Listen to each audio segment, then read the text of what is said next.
You are listening to Miller and Moulton, exclusively on the Florida Sports Network. And now, here's Mark Miller and David Moulton. Top of the morning to you. How the heck are you, Miller and Moulton? The magic numbers are single digits, for goodness sake. We took one day off, and I love how many people thought we were fired. They thought Act 3 was over.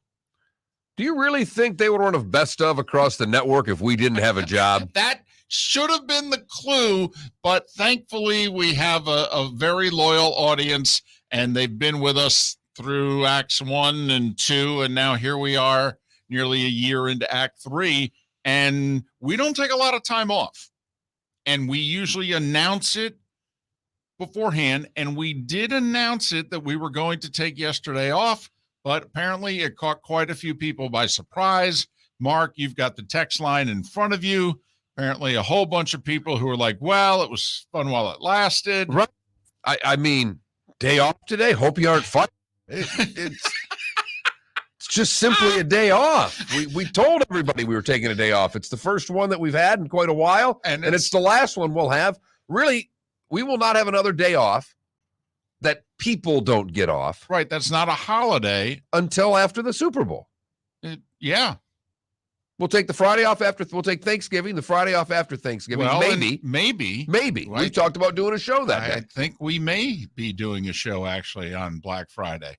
If that's still a thing, by the way, since people are, you know, online, it's like Black Wednesday now. I mean, they start so early, but hell, even Black Monday before Thanksgiving. But anyway, no, that's it. And then next Monday, Labor Day, we'll take off. We'll have Labor Day off. We'll have Thanksgiving off.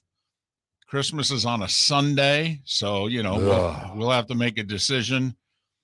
You know, I'll be in a hotel room on the 26th. Where are we? I think we're in Indianapolis. I don't know. For Monday Night Football, I think.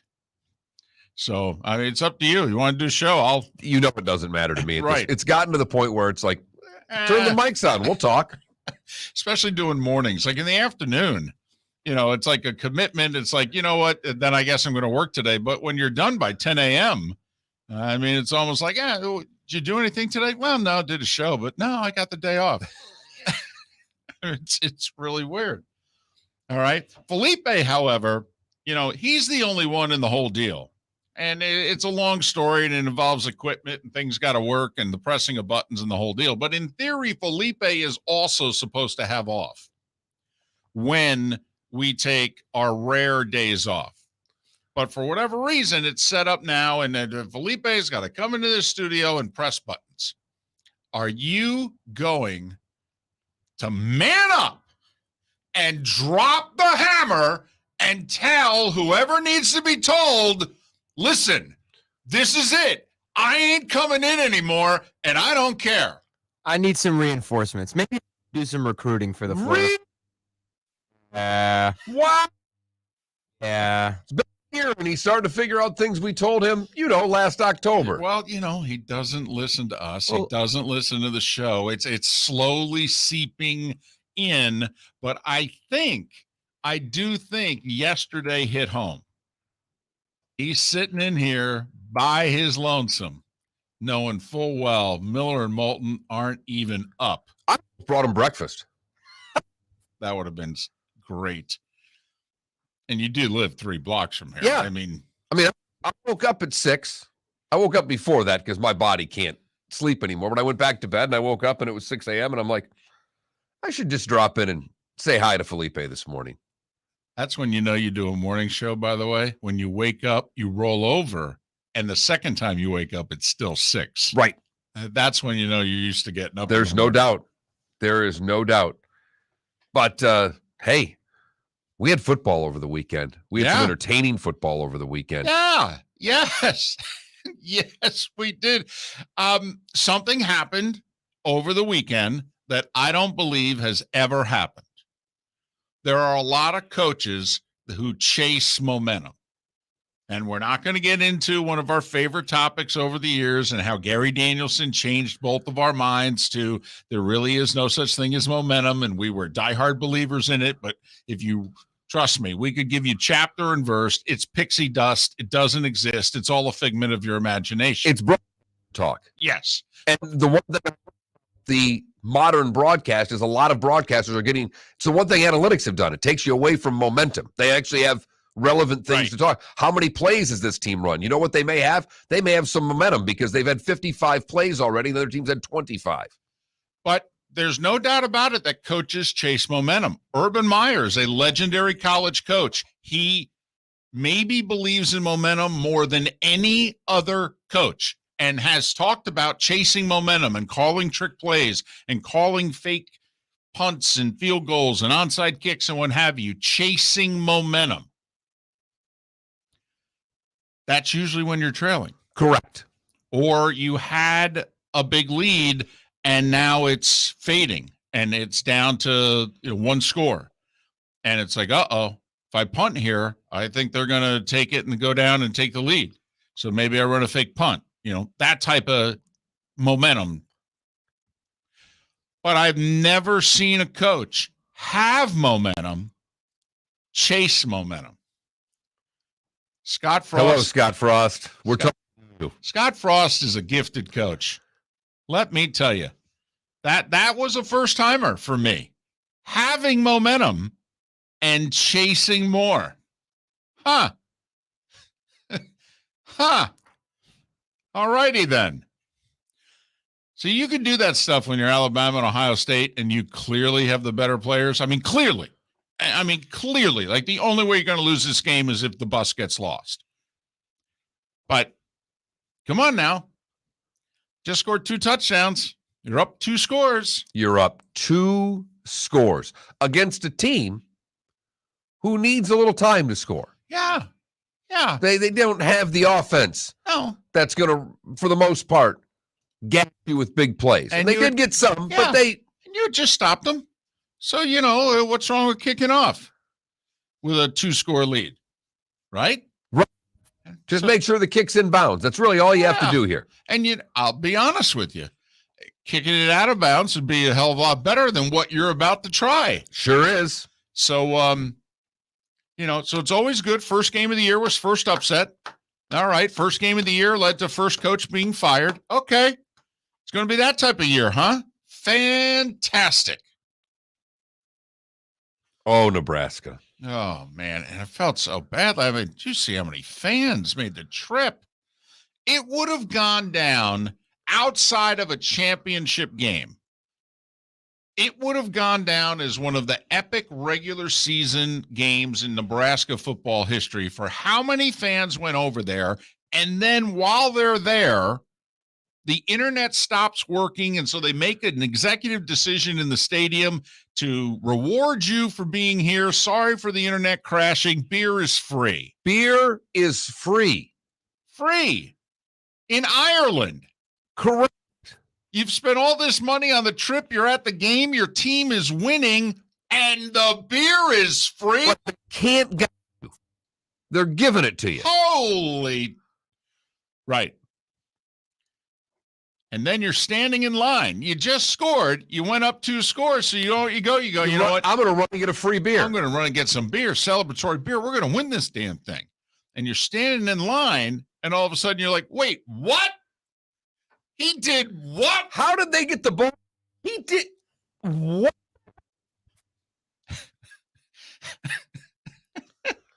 It's going to take all of week 1 and into week 2 and 3 before we have a coaching blunder as badly. In fact, we may go the whole season, David, to have a coaching blunder at this level. It's a offense. Well, I like to give everybody 13 chances. No. And you know what, David? You're right most of the time. In this case, and we knew they weren't going to fire him because, well, the bye decreases after October 1st. So there's no sense. And I don't mean decreases. I mean, it's cut in half. Right. It's like a 7. So 5 more weeks to save $7.5 million. Correct. I mean, that's $200,000 a day. It goes down every day. I mean, if you're Trev Alberts, the AD, that's what you're telling yourself. You walk in, and when you turn the light on in your office, you go, 200,000. Just save 200,000. Yep. Wow. So that's a great start to the season. I even watched a little bit of, Vandy in Hawaii. It was an exciting first 45 minutes to an hour. And then all of a sudden, Hawaii decided, you know what we're going to do? We're going to fumble. We're going to let you pick it up. We're going to let you score. In fact, we're going to do it twice. Well, Utah State did the same thing. They said to Connecticut, how about you guys score a couple? I know. Get the lead and make this game a little more interesting. It's a good thing those weren't official picks for us on the Man, we got off to our hunches were bad. Our hunches were about as bad as Scott Frost's decision to try an onside kick up 11. Want to know for the door? The dream is still alive. The dream is alive. Well, he said they're going to be one of the best programs in the country. Hey, give them their moment. Give them their moment. They play in the SEC. They're not going to win a lot of games. So, Miller and Moulton. Got Serena in action. All right. She's got at least one more. She made him nervous for a little bit.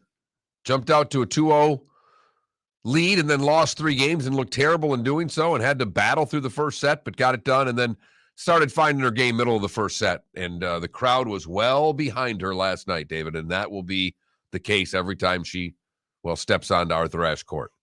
As well it should be. But a remarkable stat. Don't know if it's a stat. Maybe it's just a factoid that I will bring to you during the starting 5 in about 25 minutes time about what took place last night. It involves Serena, involves another legend. All right. I'll bring that to you in about 25 minutes time. That's all. They're making cuts, Mark. 4:00 today. Got to get down to 53. One guy that I know that's not getting cut, Jimmy G. How about that? Do you think it's possible that John Lynch and the Niners were listening to Pat Kirwan's appearance on our show last week when he said, guys, if I was general manager of the Niners, I would sign Jimmy G to a 1-year deal,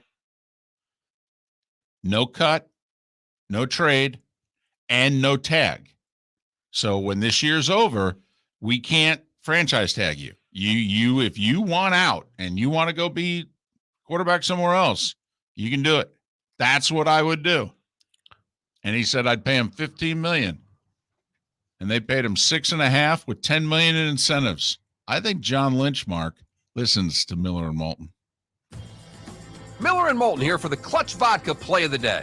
Mark, remember Nick Charles, Fred Hickman, the CNN Play of the Day? Yeah, CNN did a nightly sports show. That was a while ago. Yes, it was. Just work with me. Everyone liked the pod, the Play of the Day. So how about we have the Clutch Vodka Play of the Day? Sounds good. Fun. Smooth. Like Clutch Vodka. Listen weekday mornings for the Clutch Vodka Play of the Day. That's Clutch with a K. David Moulton for Napa Auto Parts, and Napa Filters. Insist on Napa Filters for your vehicles, or if you're a do-it-yourselfer, only buy Napa Filters. Napa has a filter for almost anything on earth that moves, whether it's motorcycles, foreign and domestic cars, vans, SUVs, earth-moving equipment. You get the idea. Napa Auto Parts, Napa Filters. Insist on them for your vehicles, or if you're a do-it-yourselfer, only buy Napa Filters. Golfers, are you bored of the same old driving range warm-up routine that's not getting you the results that you want on the course? Power up your golf swing by adding resistance bands to your range sessions with the Orange Whip Golf's Power Strap Kit. Featuring band attachments to your feet and hips, Power Strap resistance training will boost clubhead speed, increase power, improve flexibility, all with just a few swings. Buy a Power Strap Kit today. Go to orangewhipgolf.com and use code Miller10 to receive an additional 10% off the already great price of $119. Mark Miller for SWFL Golf Carts, or online, flgolfcarts.com. If you're looking for a golf cart, an e-bike, or an e-motorcycle, go visit Alex and the gang at SWFL Golf Carts. flgolfcarts.com online. Check out their whole inventory. If you're looking for a custom cart, they can take care of you. 2-seater, 4-seater, 6-seater, they've got you covered. E-bikes, nobody better for value and service. E-motorcycles, check them out. Again, flgolfcarts.com. flgolfcarts.com. You were listening to Miller and Moulton on the Florida Sports Network.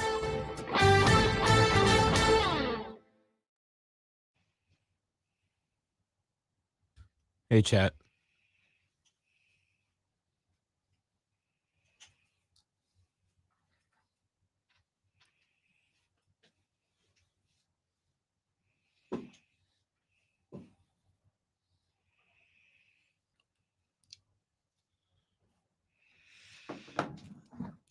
Yeah, Mongo Matt Baker has no agenda. Although what's interesting is he has a top 25 vote in the AP and a Heisman vote. But, you know, Swoop, first off, I'm a little surprised you don't have CNBC. But I was thinking about it because I was all into the race. I watched damn near every lap of the race. So they couldn't put it on USA because they had, is it Premier League? So USA's out. Then because it was on at 10 a.m., that would mean blowing out Meet the Press. Also, those are local time slots for affiliates. And so that would have been a disaster if they tried to put it on NBC, but also no guarantee that the race is going to be over before what? The Tour Championship. So even if they wanted to put it on NBC, it would have been a risk. And as it turned out, it would have been a disaster. And so they said the only channel that we have that we can put it on, that the whole thing could run. I mean, I thought they were going to put it on Peacock, to be brutally honest.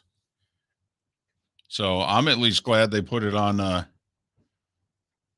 channel that I didn't have to stream. It was a great race. Drama down to the last lap. Holy cow. Talk to me, baby.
All this going on, and the Ravens still haven't come to a contract agreement with Lamar Jackson. And they're not going to, it looks like. Tisk. Still got a week. A little over a week. I will see.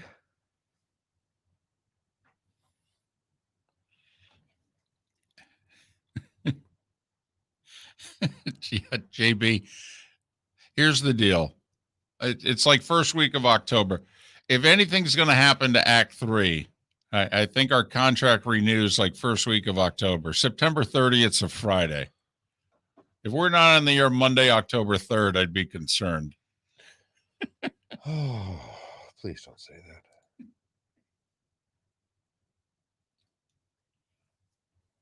Coming back.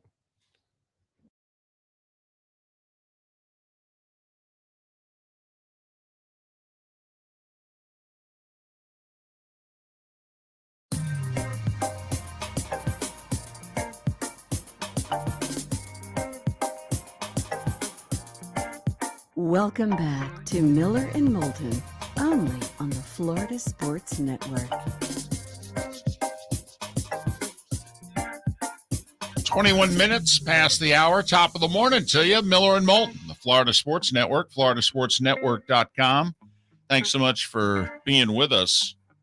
And for those of you that are experiencing Miller and Moulton for the first time, what we like to do heading into football season, we like appointment listening guests.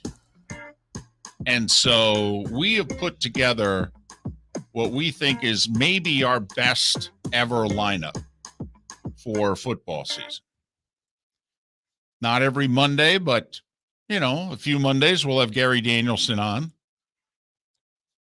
And a normal Tuesday, we're pretty much today is close to a normal Tuesday. All right. David Samson has agreed at 7:35-ish that he's going to come on through the World Series. It's a hot steaming deal right there. He'll jump through the Everglades from Right. Miami to Fort Myers every Tuesday morning. Right. Just to get some, And then he'll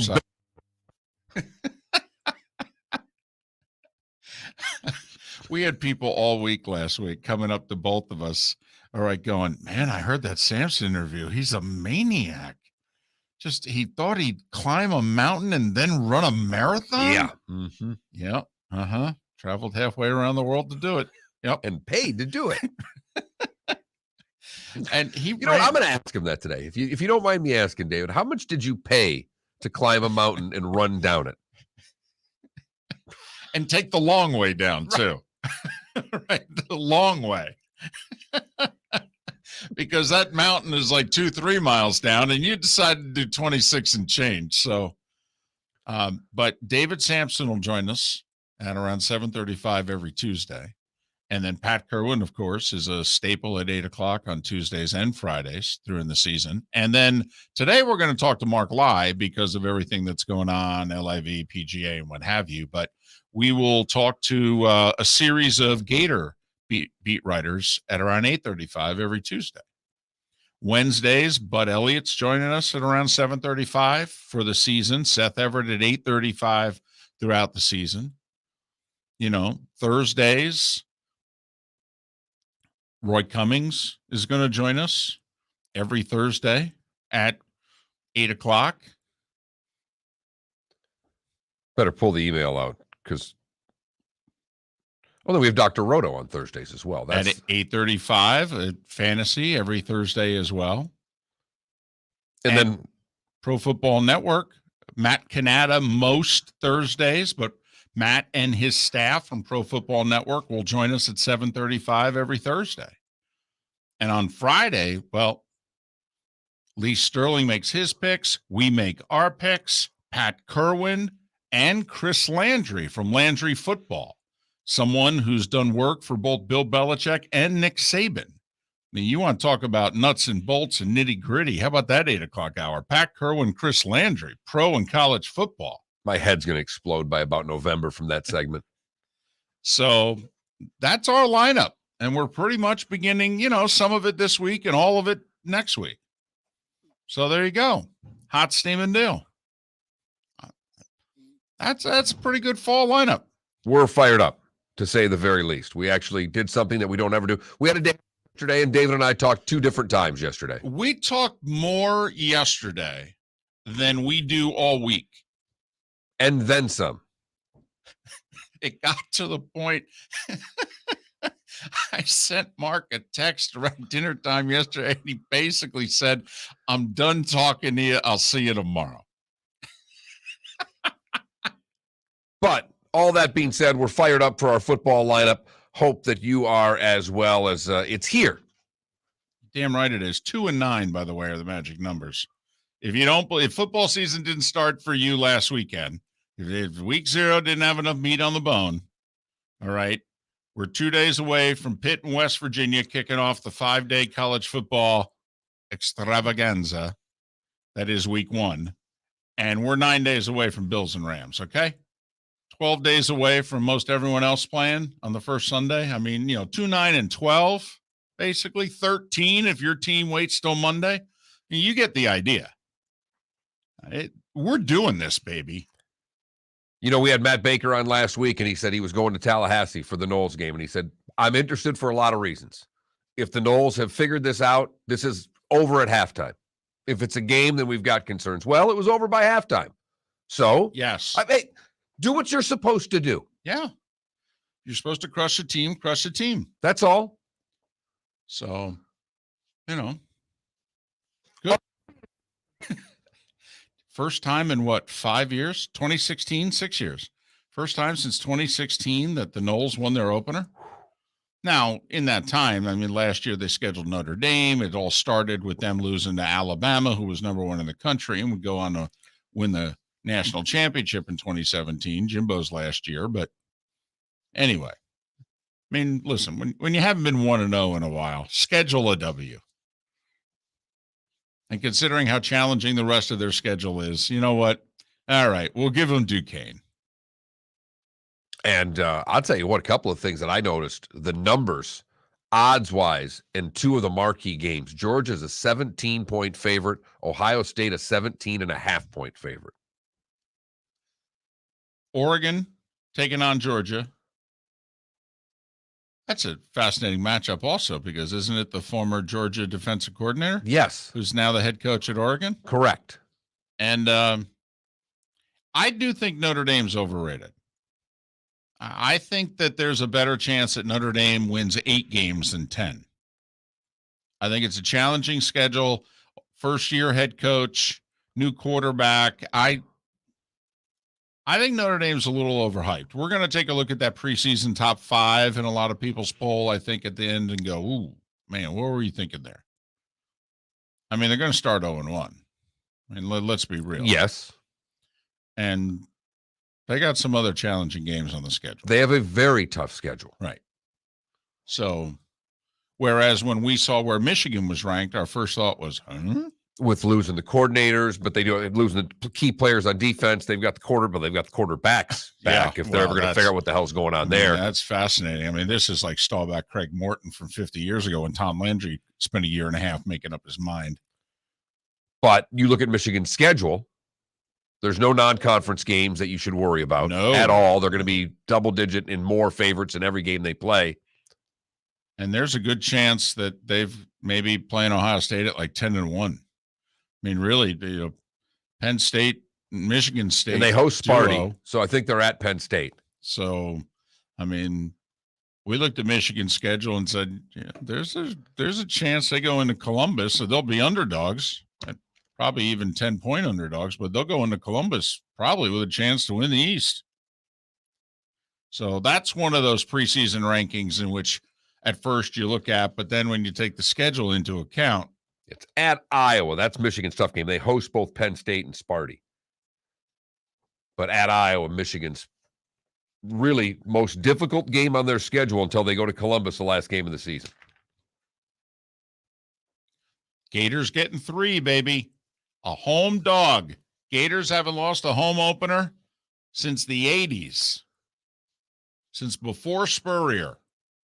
Last time they lost a home opener. Haven't scheduled a Utah at home very often. That is true. Haven't had a lot of top 10 teams come to their place to start the year. So, physical. Yep. But going to be hot and humid. It is. I wish for the Gators it was a noon kick or a 3 o'clock kick, not a 7 o'clock kick. No doubt. 3:30. Should have really given Utah the treatment. And worn white, too, and said, you guys are wearing darks and we're playing at 3:30. Enjoy. Never mind the fact we're going to get a storm in the third quarter that's going to scare the out of you. We'll come back in 2 hours. It'll feel like a sauna in here. Good luck. Or as we call it, Saturday in September. It's the reason we call this thing the Swamp. Get to know it well, Utah. Miller and Moulton. The starting 5 is on the other side. We thank you so very much for listening right here on the Florida Sports Network. David Moulton for Napa, Napa Auto Parts, and Napa Filters. Insist on Napa Filters for your vehicles, or if you're a do-it-yourselfer, only buy Napa filters. Napa has a filter for almost anything on earth that moves, whether it's motorcycles, foreign and domestic cars, vans, SUVs, earth-moving equipment. You get the idea. Napa Auto Parts, Napa filters. Insist on them for your vehicles, or if you're do-it-yourselfer, only buy Napa filters. Mark Miller for SWFL Golf Carts, or online, flgolfcarts.com. If you're looking for a golf cart, an e-bike, or an e-motorcycle, go visit Alex and the gang at SWFL Golf Carts. flgolfcarts.com online. Check out their whole inventory. If you're looking for a custom cart, they can take care of you. 2-seater, 4-seater, 6-seater, they've got you covered. E-bikes, nobody better for value and service. E-motorcycles, check them out. Again, flgolfcarts.com. flgolfcarts.com. Golfers, are you bored of the same old driving range warm-up routine that's not getting you the results that you want on the course? Power up your golf swing by adding resistance bands to your range sessions with the Orange Whip Golf's Power Strap Kit. Featuring band attachments to your feet and hips, Power Strap resistance training will boost club head speed, increase power, improve flexibility, all with just a few swings. Buy a Power Strap Kit today. Go to orangewhipgolf.com and use code Miller10 to receive an additional 10% off the already great price of $119. Bring your big mouth to John Smith Subs and indulge in their overstuffed subs with the freshest quality ingredients. Enjoy our famous steak bomb with perfectly grilled marinated sirloin steak topped with provolone cheese, grilled onions, peppers, mushrooms, crispy bacon, juicy tomatoes, and creamy mayo. Boom! Made-to-order crispy fries can be paired with the Gator, the Cuban, the Chicken Bomb, or the Italian. Love local. Eat delicious with John Smith Subs. Find a John Smith Subs location near you today. You are listening to Miller and Moulton on the Florida Sports Network. To New York. Sure as fuck ain't scared of Fort Myers. Oh, yeah. Right. And they're like, would you tell him this is not a good neighborhood? 3 times they said to me. We're in the second place, which is down a mile and a half under the bridge, over kind of where that newer area is. It's nice. Yeah. Yes. Right by the yacht basin. I mean, I'm like, I go, let me explain something to you. The mile and a half that we just drove, to me, is an eternity of difference between this place and the last place. Totally. I said, you look around here. I go, we're not far from the Edison Ford Estates. A lot of nice homes around here. I go, this is a different area on this side of the bridge than on that side of the bridge. He just kind of looked and smiled. I'm like, it's...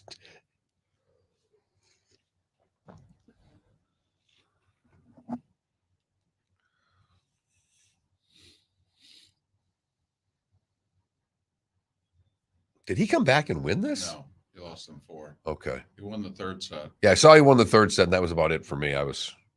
Literally, we were in bed watching the last 3 games of Serena. As soon as she won, the TV went off.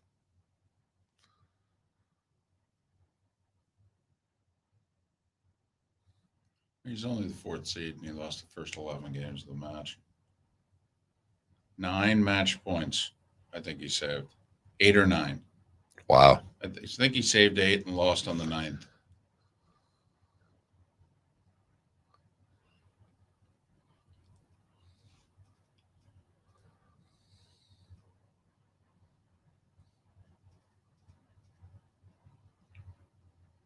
When he missed it.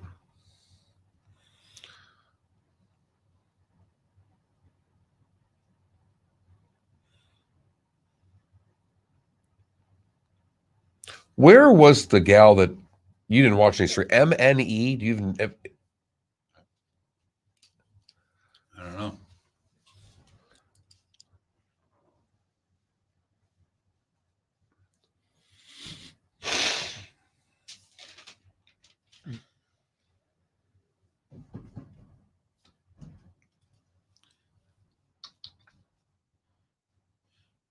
Hey, Felipe, I'm calling to make arrangements to have stuff picked up at my house. Montenegro. Now I know. So apparently the only time you guys were available or wanted it was 1 o'clock on Friday. And otherwise the whole weekend.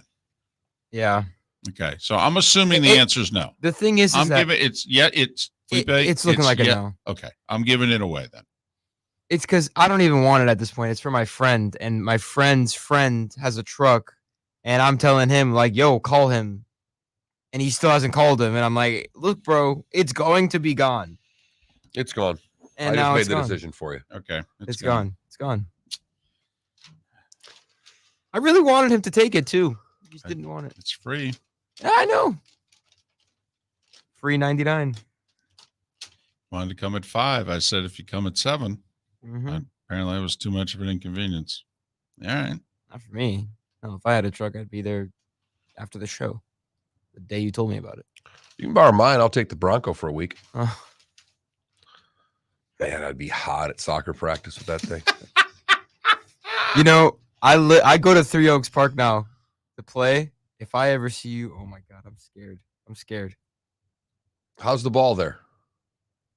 It's good. They have lights there, so that's great. No, I understand. How are the players? They're good players there?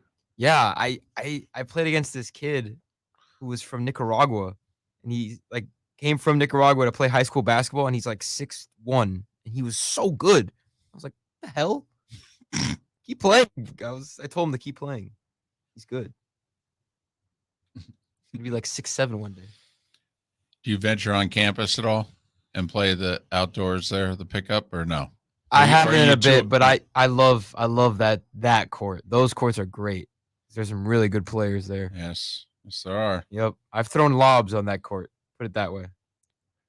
I completed my first alley oop ever in that court. Nice dunk. Oh no, I was. I know. That was the first time I noticed my daughter liked boys. We were walking out of Alico together after a basketball game, and the guys were all playing shirtless, on the basketball court right next to Alico, and we were walking to the car, and she just kind of started slowing down, and staring. Okay. Coming back.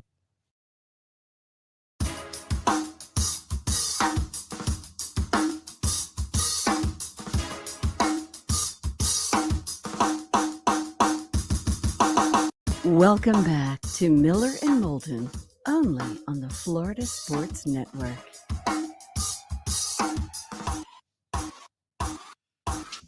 "22 minutes before the hour. Thanks for being with us. Miller and Moulton, Florida Sports Network, floridasportsnetwork.com. David Samson, former president of the Miami Marlins, will join us for the first of his 10 consecutive weekly appearances. He will be with us every Tuesday morning at around 7:35, right on through the World Series, which ends in November this year. So, hot steaming deal. David Samson in an hour here on Miller and Moulton.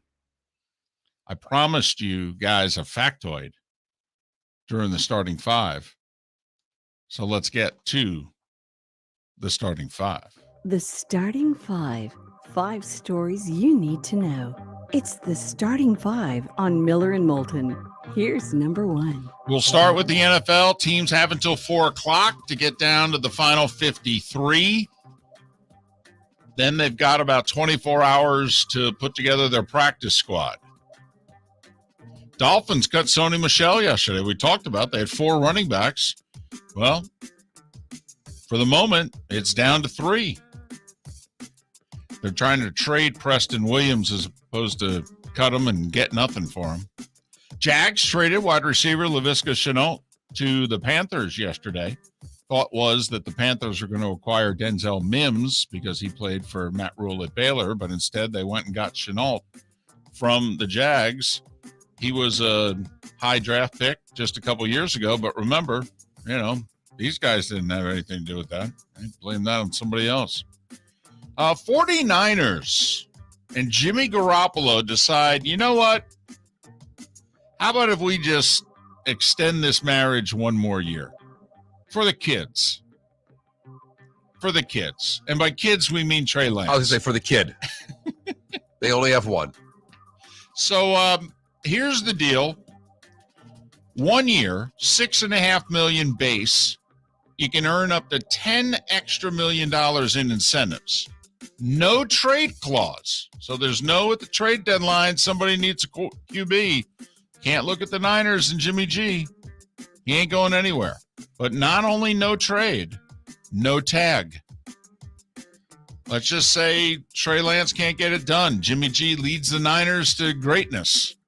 And they're like, well, we ain't letting him go. We're going to place the franchise tag on him. Nope. No, you're not. Jimmy G's an unrestricted free agent at the end of the year. Now, he could re-sign with the Niners, but they're going to have to bid with the rest of the league for Jimmy G at the end of this season. Don't you want the Niners to win the Super Bowl with Jimmy G? Totally. And then have him go off and be the quarterback in like Seattle or Carolina. I was thinking or Tampa. Well, look at you. Look at you. That's filthy. That's fantastic. So do you like the move, though, for both sides? I do. It's organizational malpractice on the behalf of the Cleveland Browns. So They waited too long. They weren't willing to give up anything. he was never going to go to Seattle in a trade. They weren't going to make that move. So good for San Francisco. They have a great insurance policy. It's a good football team. So you think it'll work with him being the backup? I mean, think about 2 of the last 3 years. He took him to the Super Bowl in 2019 and the NFC Championship game in 2021. You think it'll work? That's a veteran team. All right. Those guys have been together just long enough. They're a veteran team. You think it'll work with the guy, their guy, being the backup? You think the veterans on that team are going to be okay if they're – remember, they were 3-5 at one point last year. What if they're 4-4 this year? 4-4, okay. 3-5, 2-6, then they'll freak out. I think they're a veteran enough group and understand that a quarterback can go down and that they have the best replacement in the league right now. So you think it'll work? I do. All right. You don't, do you? I know for a fact that the guys love him. And because of that, I don't know if the guys are totally buying Trey Lance is their guy now. I have a feeling if things are a little sketchy, that some guys will be looking over their shoulder going, why don't we just put Jimmy G in, for God's sakes? That's what I'm wondering. So I hope he does get off to a good start. Trey Lance, that is. Major League Baseball, only 8 games last night. Angels beat the Yankees 4-3. Yankees lead is 7, 6 in the loss column over the Rays. It's doable. Unlikely, but doable. Judge hit his 50th. We're still in August. 50. Ohtani with what turns out to be the game-winning 2-run homer put the Angels up 4-2, and they won it 4-3. The Dodgers are on pace to win 114 games. They are 44-10 in their last 54 games. That's a third of a season. They've lost 10 games in their last 54. They haven't lost back-to-back games since July, I believe. 3-2 over the Marlins. They took 3 out of 4 in the series. They are 89-38. 51 games over 500. They're playing over 700 baseball. And we could go through the list of things that are wrong with them. I mean, Buehler's not going to pitch for 2 years. Gonsolin, who's 16-1, just went on the injured list yesterday with forearm tightness. You know what that could mean. He's 16-1. It's probably going to start game 1 of the playoffs for him. Bellinger's hitting 215. Muncy's hitting like $183. And they're destroying everyone. 3-2. Have you seen that lineup? Yes, I have. All that, and they'll still choke. Well, I don't know if it's choke, all right, because they could be like the Mariners of 2000, in which they're just a great regular season team.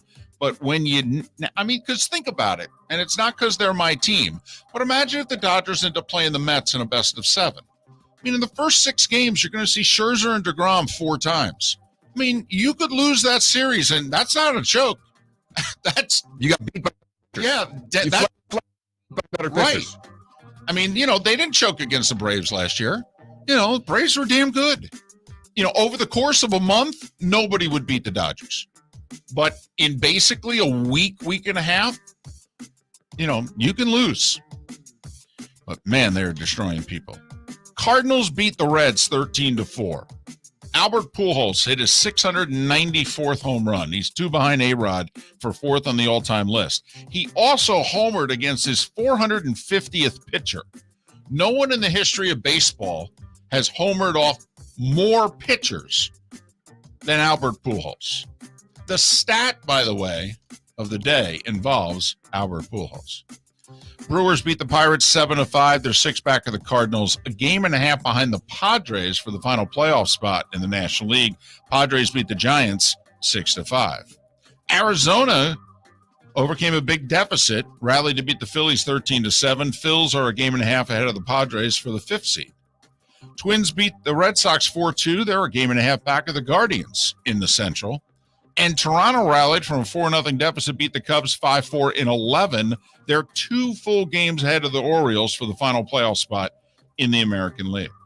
U.S. Open underway. That means Serena watch, and Serena Williams won her opening match 6-3, 6-3 over Danka Kovanic, the 80th ranked player in the world. Serena will face the number 2 seed, Kantaveit, in the second round, so this could end tomorrow night. But Mark, Felipe, Serena Williams won a match, and Albert Pujols hit a homer on August 29th of 2022. 21 years earlier, on August 29th of 2001, Albert Pujols homered, and Serena Williams won a match. Look at you. That's how long these two legends have been doing it. Look at you. You're proud of that one, and you should be. That's a good one. It is a good one. There were a couple of major upsets in the Open yesterday. 20-year-old Ukrainian Daria Snyder, her first ever WTA win comes at the U.S. Open over former Grand Slam champion and number 7 seed Simona Halep. She's Ukrainian. She had the Ukrainian flag over her heart. She kept cupping it during the match. She broke down in tears afterwards, talking about everything that's going on and what this means to her and hopefully to folks in her country watching.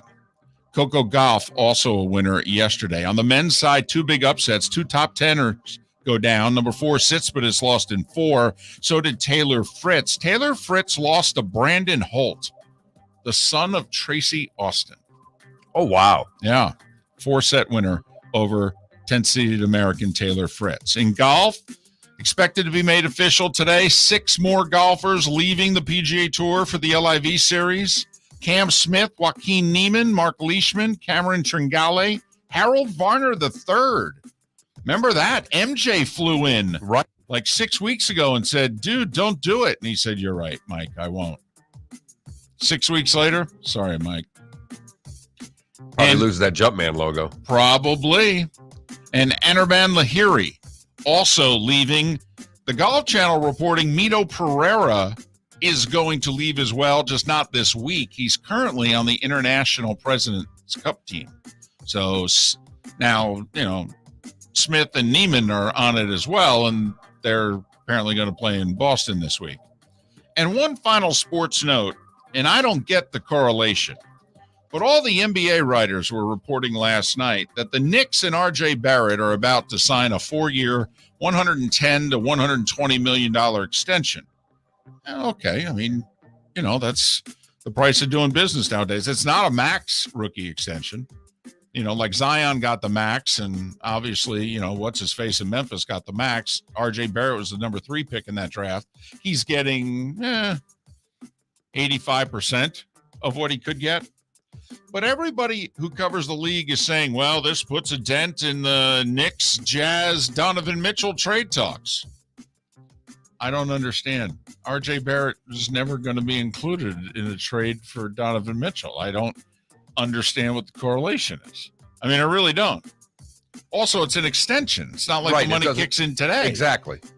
So, but, Adrian Wojnarowski reporting this really puts a dent in the Knicks Jazz trade talks. And the Knicks had given Danny Ainge a Monday deadline, or else they were going to sign R.J. Barrett. So, if I was Danny, I'd be like, what are you guys talking about? I don't want R.J. Barrett. I want to lose. I don't want money on the books. I want draft picks. Right. I want 17 draft picks, no good players. Okay, I want to get the number 1 pick in next year's draft.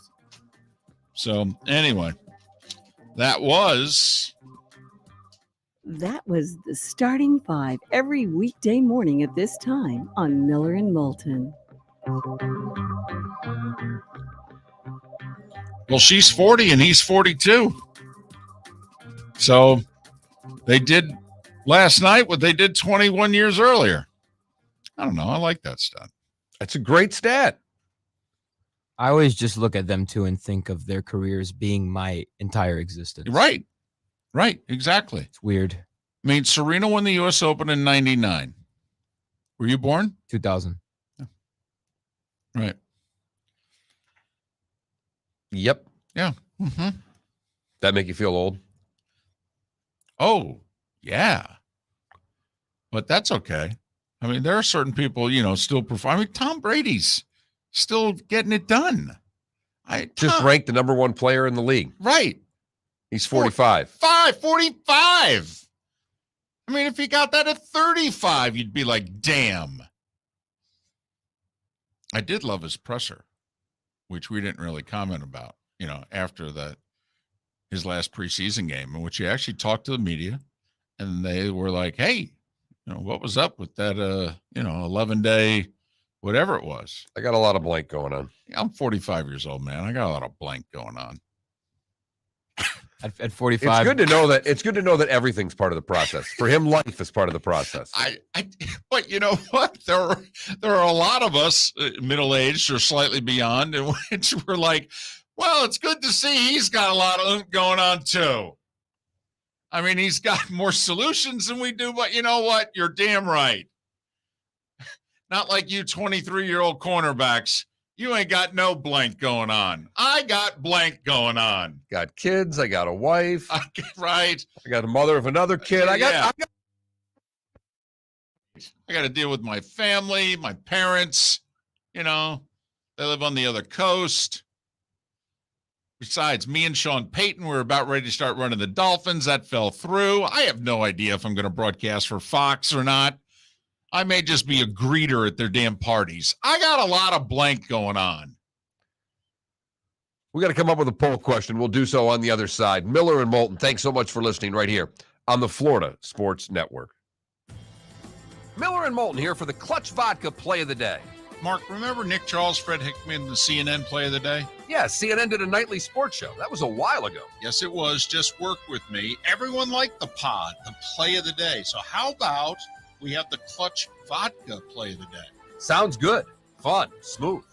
Like Clutch Vodka. Listen weekday mornings for the Clutch Vodka Play of the Day. That's Clutch with a K.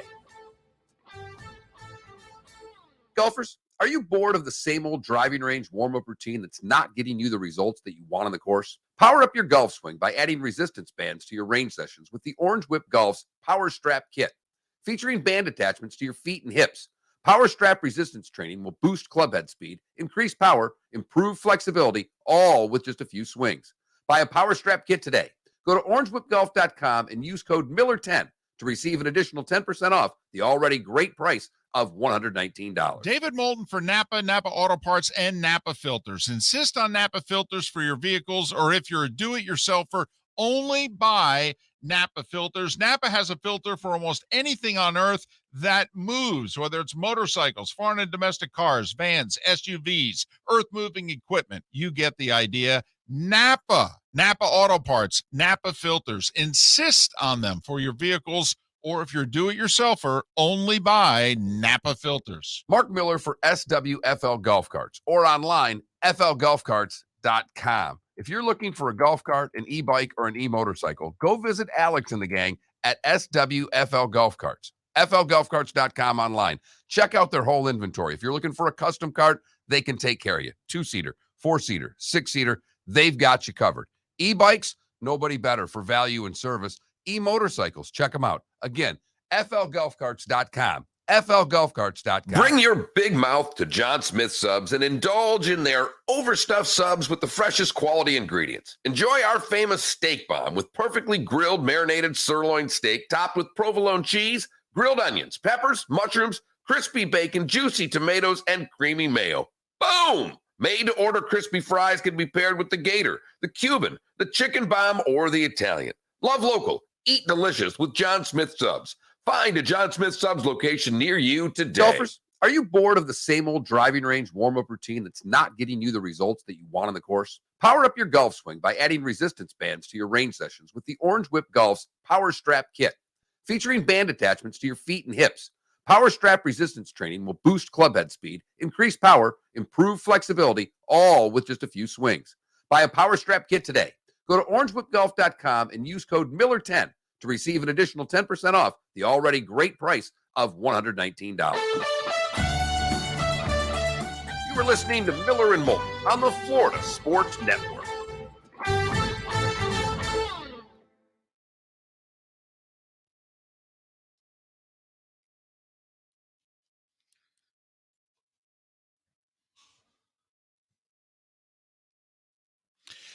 Well, I'm not surprised. I mean, Klecko, he needed a drop. It's just a matter of which direction they were going to let him drop in. And I don't know if it was Maltby or if it was the other on-course commentator who said, you know, you can go either direction here. And he thought they would go in the direction that they went in for the drop.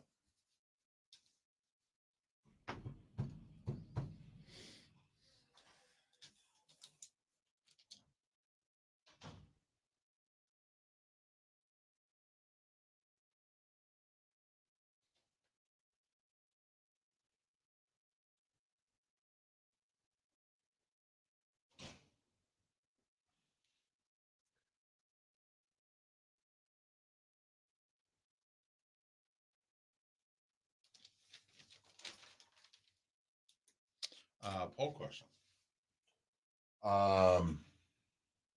We want to do something with the Gators, Knowles, or Canes? The football starting, just over-unders. That's what I was saying earlier. Do you want to do his closer or kicker? I don't think that's the best because I think closer would win You going want to away. just ask people who do you think, Gators or Utah? I'd say Gators haven't lost a home opener since 1989.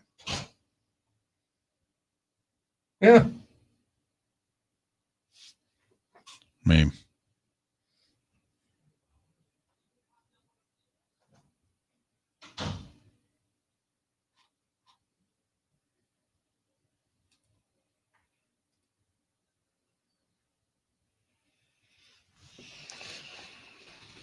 Ole Miss.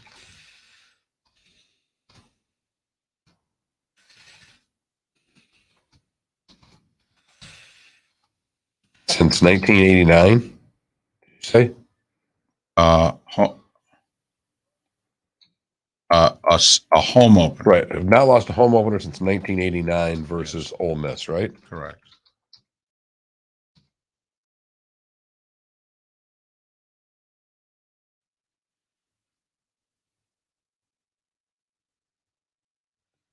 Damn.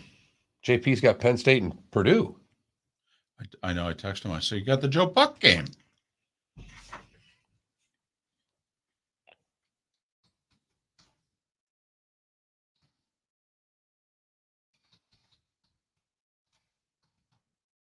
You know that apparently in New York, it's now illegal for anyone under 21 to buy canned bottles of whipped cream.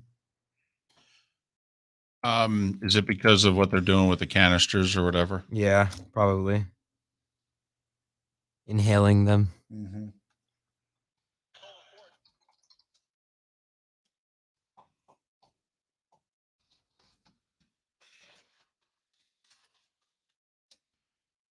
Oh, fam, it's a good point.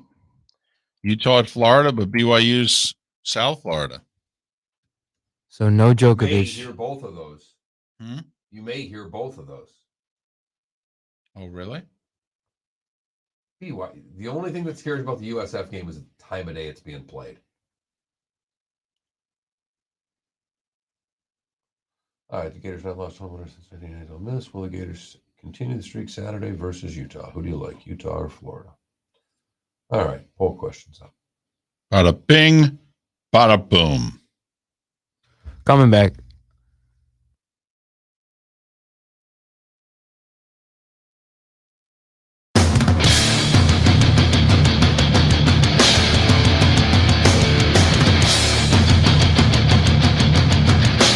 You're listening to Miller and Moulton, exclusively on the Florida Sports Network.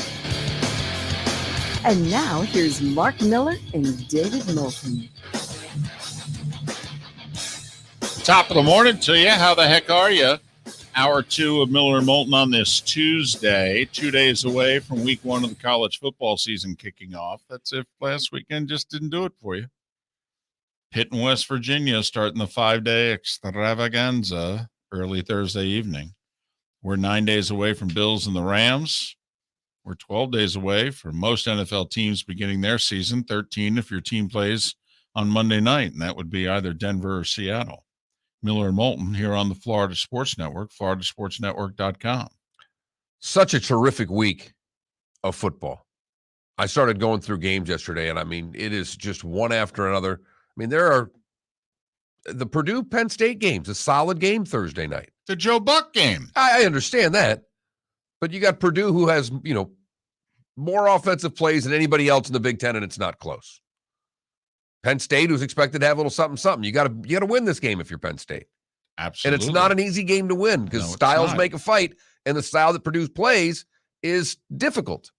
And if you don't know, ultimately at the end of the day, Fox, after letting Joe Buck out of the final year of his contract so he can go to ESPN to Monday Night Football, at the last minute they said to ESPN, well, we can't let him go for free. That would set a precedent. We need to get a little something back in return. And so they negotiated, and ESPN gave up the rights to Purdue Penn State. So now Fox has the game instead of ESPN. And I just thought, and it was not done for this reason at all, but it just made for those of us who can bust Joe's chops a little bit and say, boy, as an IU guy, that's got to frost your cookies that you got traded for Purdue. And he chuckled when we brought it up at the PGA. He said, yeah, it's ironic. So the backyard brawl, I mean, 2 solid games on Thursday night, just to wet your whistle. Right. Part of the extravaganza, Mark. You're darn right it is, David. Now, I will say Friday might be your last night for a date night. Wow, it's good. It's Friday or high school football, whatever the case may be. If you've got to, and if you have to, you have to. I mean, I don't think people go out of their way to go see high school football anymore. Well, I'm just saying if they have to. Right. I mean, here's the good thing about late August and September, high school football, you can always count on the game being canceled because of rain and lightning, or at least delayed hours. It's like you go to the game, well, I was there until, the rain and the lightning. Oh, okay. And meanwhile, you weren't there at all. You're out on a date. Yeah, so only one ranked team plays on Friday. Sparty hosts Western Michigan. Illinois and Indiana, Big Ten game, conference game between 2 bad Big Ten teams. Yeah, but that's one of those games. You win it, you start thinking, hey, we're going to be bowl eligible. And TCU in Colorado. So there's not much Friday night. No. Like you said, date night. Date night. But obviously, on Saturday, there are so many. I mean, outside of the big games. Little sneaky one. App State is hosting North Carolina. I know. I give Carolina and NC State, who apparently NC State's about to do a home and home with App State. You know what? Good for you guys, because they don't have to do it. They don't. But they're doing it because people in the state want to see it, and they're trying to promote the game a little bit. Good for Mac Brown and Dave Doran at North Carolina and NC State for playing these games. Right, NC State's at East Carolina. And my son just graduated from East Carolina. They've only been talking about this game since May. Right. I mean, it's an event. Yeah, think about it this weekend. They're 90 minutes apart, if that. Maybe 75 minutes apart from Raleigh to ECU. So you got NC State, East Carolina, you got North Carolina, App State. I mean, it's a huge weekend in that state for college. And that's what, in our opinion, should be taking place very early on in the year. Don't get me wrong, the Utah, Floridas, and the Notre Dame, Ohio States, and Oregon, Georgia, they're sexy. They're terrific. The following week got Alabama, Texas. That's awesome. But, boy, when you can start and you can do something regionally or within your state, that's pretty cool. Well, and Nebraska kind of gets that because they get North Dakota this weekend. Ah, boy. But the other sneaky one out there, Cincinnati and Arkansas, both coming off of really good years, both ranked. I think both a little overrated, more so Arkansas than Cincinnati. I got to find Sam Pittman's quote again about that game. He had a really funny quote as to what the home openers and the opener's all about, in which he said something along the lines of, well, in the opener, you find out who's showing up with like fruit punch and who's showing up with alcohol. Oh, okay, Sam. So you got to hope Sam Pittman does really well. Oh, 100%. But they have a really salty schedule coming off of a pretty good year last year. Yeah, they had a salty schedule last year. Arkansas does not duck anybody. Here's Sam Pittman. Quote, I think the first couple of series are going to be really important to figure out kind of what they're bringing to the party. Some guys bring iced tea and some guys bring liquor. Oh, man. But Arkansas, just for non-conference games this year, David, to tell you, the only win on their schedule is Missouri State. They play Cincinnati, at BYU, and Liberty. Yeah, they're all salty. All salty games. Right. Can't just and they're in the West in the SEC. Hello. That is correct. In fact, they might have a conference game or two that's easier than one or two of their non-conference games. So I can't believe college football is doing all this without a preseason game. How are they doing it, Mark? Boy, we'll never know. Man, how can that sport get off the ground and be thriving the way it is without some preseason college football? Huh. Hey, we're down to 3 games in the NFL. I don't know what to tell you. It's going to be 2 after the next one, and maybe at some point it goes away. Problem is they signed such a long damn CBA. They'd have to renegotiate the CBA. I'm waiting for the owners to, about midway through the CBA, say to the players, come on, let's go to 18. What do you say? It'll be more money. That seems to get the players' attention. Right. But the players were dead set against 18 last time. It was a non-starter. Oh, it's one of the few things the owners have backed down against the players with in the last 5-6 years. Players were like, listen, if you're really insisting on this, we're not even going to show up and talk to you. That's how much we're against this idea. It's like, oh, wow. Huh. Yeah, but all those players that were insistent against it won't be playing the next time something comes around. There you go, Mark. And this group will have been used to 17, so going 17 to 18 will not be that big of a deal. Right. And besides, did I mention it's more money? And as we found out, it's kind of like conference realignment. When you add schools, it's a way to tear up existing TV deals and negotiate new ones, even though they got this long-term deal with the networks. When they add an extra weeks of games, well, you tear up that contract, you get more money. Quick tangent. Did you see what NBC as a network is considering doing?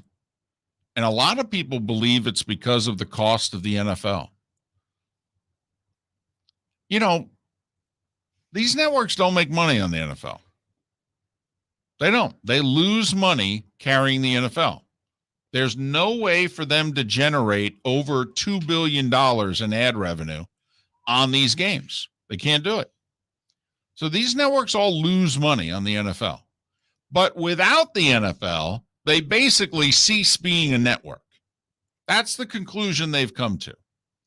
So, NBC is owned by a parent company who's kind of into making money. And NBC is toying with the idea of giving up the 10 o'clock hour and giving it back to all their affiliates and basically becoming Fox. I mean, Fox has never had programming Monday through Friday or Saturday or Sunday for that matter from 10 to 11. But all the big 3 networks have. I mean, we've all grown up with it. That's usually where the dramas go, 10 o'clock.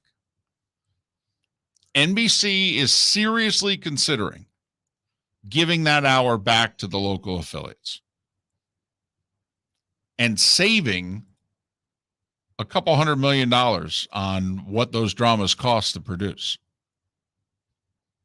Well, for me, this is an easy one because I don't watch network television. I certainly don't watch dramas. If I was in the room, I'd be like, how fast can we do this? And obviously, most all local NBC affiliates, what would they do at 10 o'clock? News. There you go. Which then, I mean, once again, it's a bit of a tangent here. It's off what we normally do, but it then leads to, does the Tonight Show move up to 11?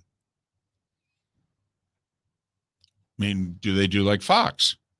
You know, hey, run your news at 10. Run your hour of news and go right into the Tonight Show at 11. And when, you know, Fox. Or 10:30 for that matter. Well, they would give them an hour of news. They'd give them the whole hour. So they're considering two things. One, do we just give the hour back to the affiliates? And so I don't know how many of you or your wives or whomever like an NBC show at 10 o'clock, but the network's seriously considering a year from now no longer carrying programming at 10 o'clock. They give it back to the local affiliates. You would see your local news anchors an hour early, and then they would debate whether or not. So 2 hours a night essentially in sports is what NBC would give us. Yeah. And late night. Yeah, that would be the network. And I think it, and Days of Our Lives is moving to streaming, I think. I thought I saw that. So, yeah, basically, Mark, the Today Show, Meet the Press, and The Tonight Show, SNL. 12 hours of programming a week, Monday through Saturday, 8 to 10. And then the Tonight Show, late night, and SNL. Well, and Sunday night programming as well. Right, football. Yeah, part of the year. Yeah, and then, you know, they throw in some Dateline NBCs just to fill the time, right? So, and SNL's going away when Lorne Michaels retires, and he's 77, and he's pretty much said he'll do it till he's 80. So that's going away in like 2024. But anyway, little tangent. On NBC. NBC. So, we have a poll question. We do. Are the Gators going to win their home opener? It's as simple as that. Who do you like? The Gators have not lost a home opener since 1989 against Ole Miss. Will the streak continue? Who do you like? Florida or Utah? Go to FL Sports Network, that Mark Miller, the David Moulton on Twitter, or floridasportsnetwork.com to vote on today's poll question. You and I both like Utah, but man. I love Utah. Oh, you love Utah? Love. Like we're going to hear it on Friday. Like there's a really good chance of it. Miller and Moulton, Florida Sports Network. Golfers, are you bored of the same old driving range warm-up routine that's not getting you the results that you want on the course? Power up your golf swing by adding resistance bands to your range sessions with the Orange Whip Golf's Power Strap Kit. Featuring band attachments to your feet and hips, Power Strap resistance training will boost club head speed, increase power, improve flexibility, all with just a few swings. Buy a Power Strap Kit today. Go to orangewhipgolf.com and use code Miller10 to receive an additional 10% off the already great price of $119. David Moulton for Napa, Napa Auto Parts, and Napa Filters. Insist on Napa filters for your vehicles, or if you're a do-it-yourselfer, only buy Napa filters. Napa has a filter for almost anything on earth that moves, whether it's motorcycles, foreign and domestic cars, vans, SUVs, earth-moving equipment. You get the idea. Napa Auto Parts, Napa filters. Insist on them for your vehicles, or if you're do-it-yourselfer, only buy Napa filters. Miller and Moulton here for the Clutch Vodka Play of the Day. Mark, remember Nick Charles, Fred Hickman, the CNN Play of the Day? Yeah, CNN did a nightly sports show. That was a while ago. Yes, it was. Just work with me. Everyone liked the pod, the Play of the Day. So how about we have the Clutch Vodka Play of the Day? Sounds good. Fun. Smooth. Like Clutch Vodka. Listen weekday mornings for the Clutch Vodka Play of the Day. That's Clutch with a K. Mark Miller for SWFL Golf Carts, or online, flgolfcarts.com. If you're looking for a golf cart, an e-bike, or an e-motorcycle, go visit Alex and the gang at SWFL Golf Carts. flgolfcarts.com online. Check out their whole inventory. If you're looking for a custom cart, they can take care of you. 2-seater, 4-seater, 6-seater, they've got you covered.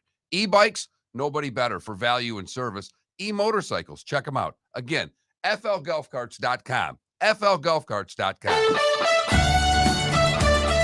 You are listening to Miller and Moulton on the Florida Sports Network.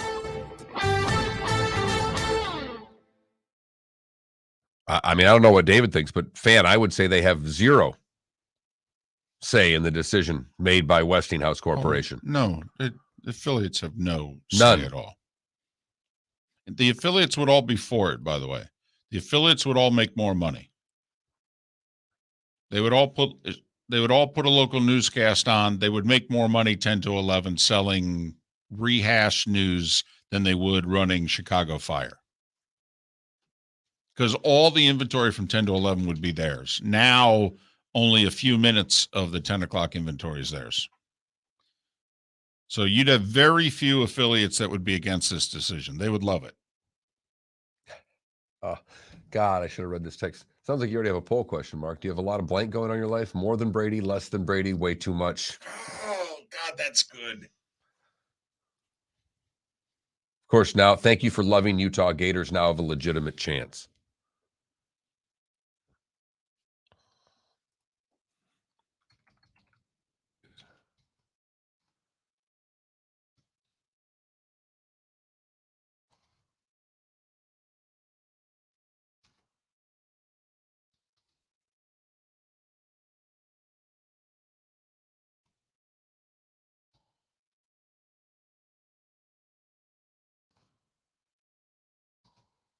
Following the FAMU story at all?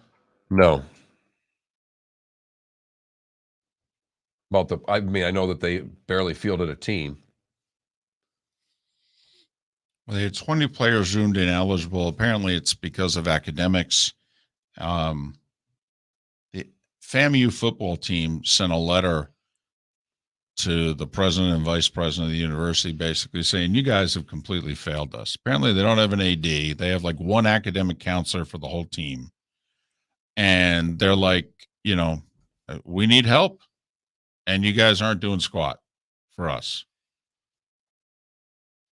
And the analogy they came up with is that our parents didn't pay their taxes, and yet we got penalized for it. And so they played. 2 guys suffered season-ending injuries, and they knelt during the playing of the fight song in the alma mater after the game. And as they said in the letter to the president and the vice chancellor there, we will continue to do so until significant changes are made. We will not sing a song that begins College of Love and Charity when we feel neither from this university. We're not interested in further empty dialogue with you or your staff. We want to see changes now.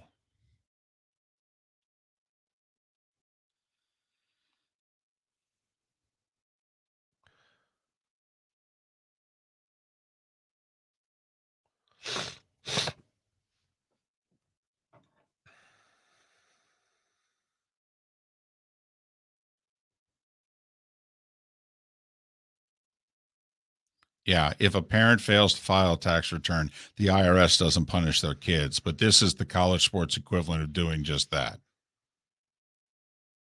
And the coach said that the players were not at fault for the academic deficiencies. I support the players and their feelings, and they haven't been coerced.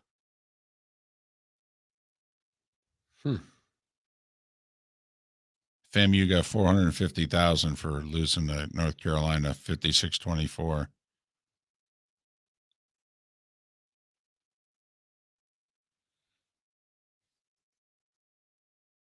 FAMU, does FAMU play Miami this week, or is it Bethune? Bethune. Yeah, Bethune. Does FAMU even play Miami this year? Don't know. I doubt it. I've only been to one Miami versus FAMU game, and I will never forget how mesmerized I was by their band. Well, Bethune's bringing their band. I did see that. Yeah. Well, Bethune's got a good band too, right? Yeah. Most of your HB, whatever, HBCUs. historically black colleges have terrific bands. Oh my God! But That's part of the whole thing. The FAMU band was amazing. I bet. I was like 12, and I was stunned. We're coming back.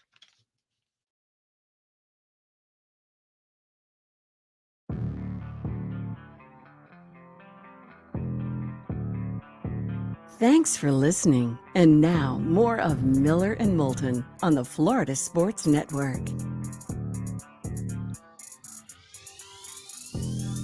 21 minutes past the hour. Miller and Moulton, Florida Sports Network, floridasportsnetwork.com. David Samson, the first of his 10 consecutive weekly appearances on Miller and Moulton at this day and time.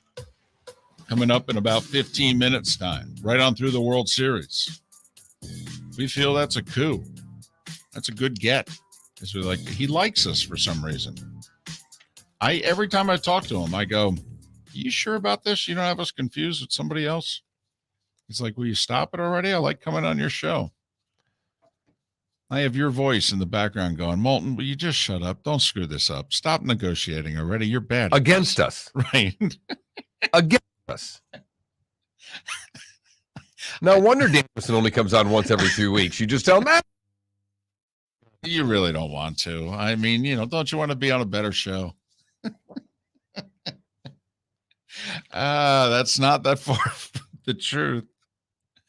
It really is. And I probably should stick up for us a little bit more, shouldn't I? I mean, after the conversation we had on the phone yesterday, I thought you were full of positivity. And after Friday, I mean, we had such a great event. In all seriousness, it was a terrific event. Our show looked good, sounded good, was proud to be a part of it.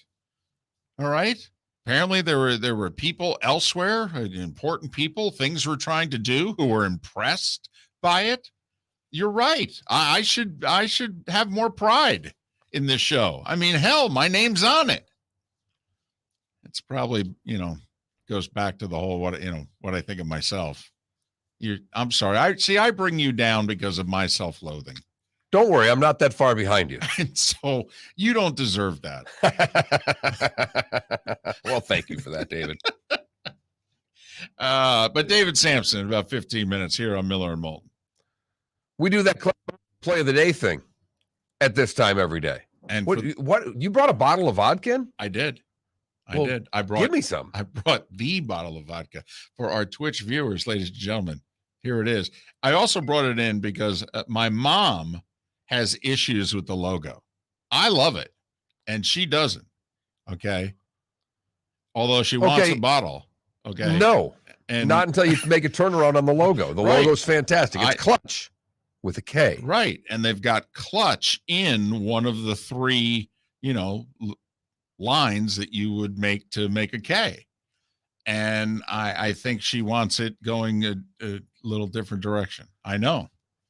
We had this conversation. We don't have, so let's make sure your mom bashes one of them. It's just a logo.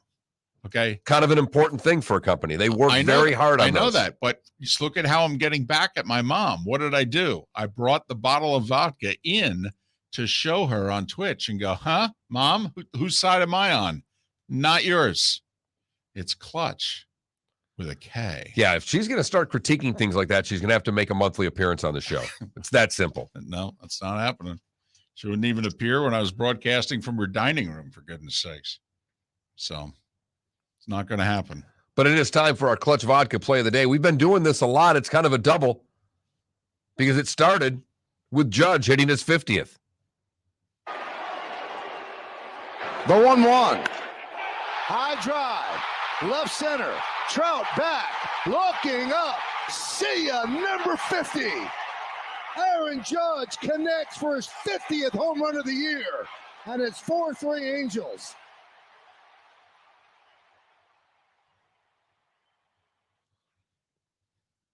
Aaron Judge, 50 home runs in August. Correct. Last American leaguer to do it, Roger Maris. 1961, just to make sure you put it in proper perspective. Only 61 years. There have been a few really good players in the American League since. Only 10 Major League Baseball players have hit 50 home runs. That's a stat I saw, and I thought it was more than that. Ever? So now it's not 10 seasons, but you said it's 10 players. Ah, right. Correct. All right. So obviously, if you're Bonds and Judge you're Dwyer and Sosa, if you've done it more than once, right. But that's interesting. Like Cecil did it. George Foster did it. Right. You've got those guys who did it once. But like Hank Aaron never hit 50. Nope. Which makes his accomplishments even that more remarkable. Now, I think he did hit, I don't know, it was 49 or 47, but I mean, But he had a bunch of them in the 40s. Yeah. It's kind of like how Kareem has the most points ever, but never averaged 30. Yeah, exactly. Yeah. But he was, 22 to 27 every night. Right. So just 10, though. That's interesting. Yeah, I found that fascinating. Or I guess maybe it's 10 that hit 50 multiple times. Maybe that's it. So he was one of 10 guys to do 50 twice because it was Judge's second time doing 50. Maybe I misread that. It was 3:30 in the morning when I was reading this. But that's our Clutch Vodka Play of the Day, part 1. But Right. that wasn't the game winner. No. He's competing in an MVP with this other guy, Ohtani, who had the 2-run blast. That's the game winner. That's the second half. Oh, a swing and a drive out to right field. That ball's well hit. Cabrera's on the move, and that one is gone! Showtime! So the Angels Radio Network and the Yankees Television Network, thank you for those calls. And that is our Clutch Vodka. That's Clutch with a K, play of the day. He becomes, I think, either the third or fourth Yankee, I think, to have had multiple 50 home run seasons. Obviously, there was this Babe Ruth guy. He did it a few times. I think Mantle did it. So, yeah, I'm sorry. He's the 10th player to have done 50 twice.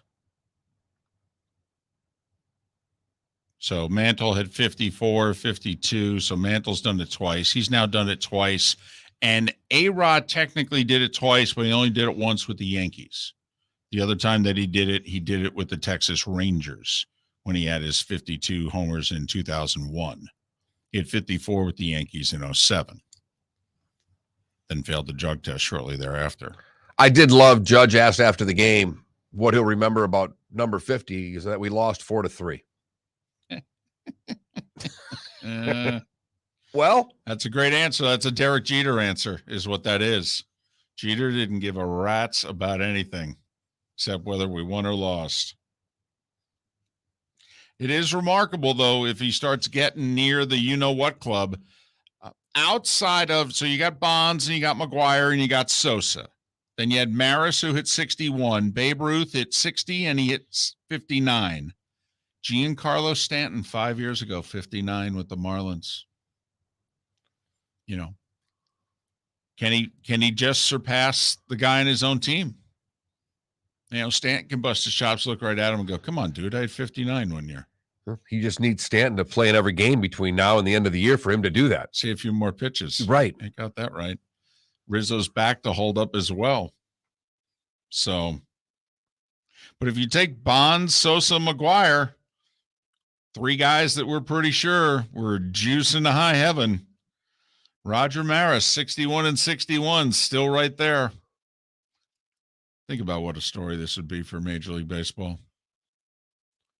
Be a monster story. But it was a monster story when it happened before with McGuire. I mean, we It can't was. discount how damn big it was, No, it was. with McGuire and Sosa Chase.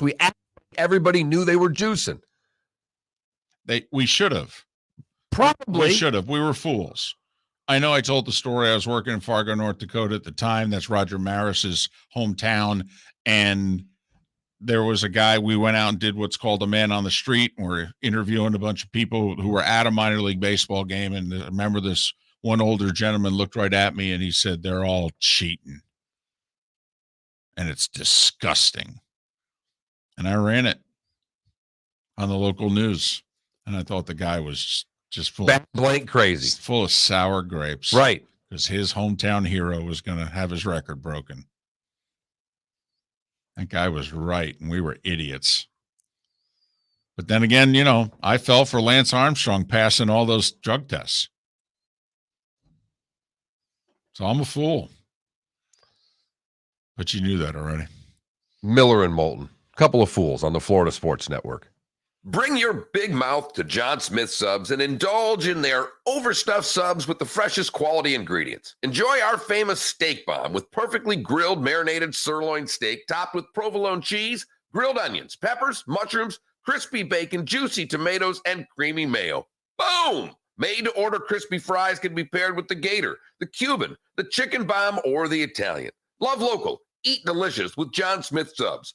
Find a John Smith Subs location near you today. David Moulton for Napa, Napa Auto Parts, and Napa Filters. Insist on Napa filters for your vehicles, or if you're a do-it-yourselfer, only buy Napa filters. Napa has a filter for almost anything on earth that moves, whether it's motorcycles, foreign and domestic cars, vans, SUVs, earth-moving equipment. You get the idea. Napa Auto Parts, Napa filters. Insist on them for your vehicles, or if you're do-it-yourselfer, only buy Napa filters. Mark Miller for SWFL Golf Carts, or online, flgolfcarts.com. If you're looking for a golf cart, an e-bike, or an e-motorcycle, go visit Alex and the gang at SWFL Golf Carts. flgolfcarts.com online. Check out their whole inventory. If you're looking for a custom cart, they can take care of you. 2-seater, 4-seater, 6-seater, they've got you covered. E-bikes, nobody better for value and service. E-motorcycles, check them out. Again, flgolfcarts.com. flgolfcarts.com. Golfers, are you bored of the same old driving range warm-up routine that's not getting you the results that you want on the course? Power up your golf swing by adding resistance bands to your range sessions with the Orange Whip Golf's Power Strap Kit. Featuring band attachments to your feet and hips, Power Strap resistance training will boost club head speed, increase power, improve flexibility, all with just a few swings. Buy a Power Strap Kit today. Go to orangewhipgolf.com and use code Miller10 to receive an additional 10% off the already great price of $119. You are listening to Miller and Moulton on the Florida Sports Network. Outback Bowl gone?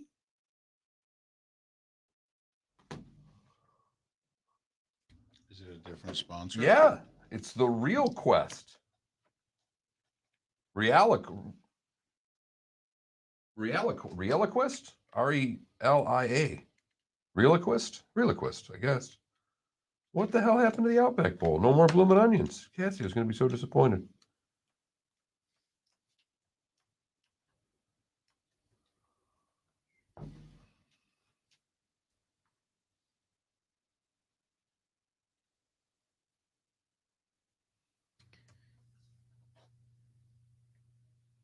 Oh, I keep it on the down low already. Don't worry.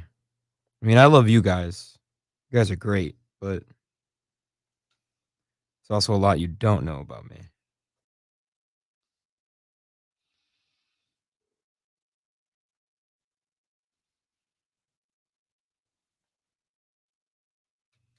Also, the thing that was great about McGuire and Sosa is that it was two guys, one, and two, they were in the same division. What? The last part, what was the last sentence? They're in the same division, McGuire and Sosa. Yeah, and they were actually competing for a playoff spot. Yeah. And the Cubs won it.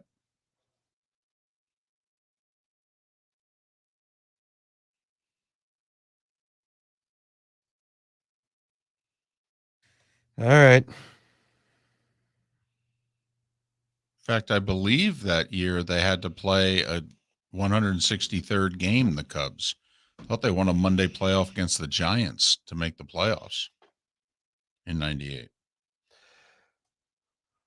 Mello, she has a novio, dude. She's got a novio. All right. Yeah. 10. McGuire, Sosa, Griffey Jr., A-Rod. Babe Ruth, Mickey Mantle, Ralph Kiner, Jimmy Fox, Willie Mays, Aaron Judge. Those are the players who have had multiple 50 home run seasons. I mean, think about Bonds not on it. Only time Bonds hit 50 or more was when he hit 73. Only time Maris hit 50 or more was when he hit 61. McGuire, says, is McGuire on it twice? No, McGuire's, McGuire was the first one I mentioned. Right.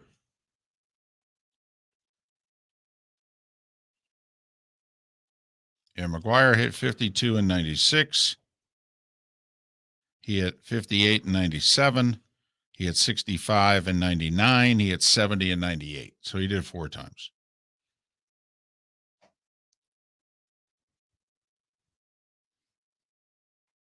Sosa did it 3 times. Actually, he did it 4. He also hit 63 or more homers 3 times. Sosa.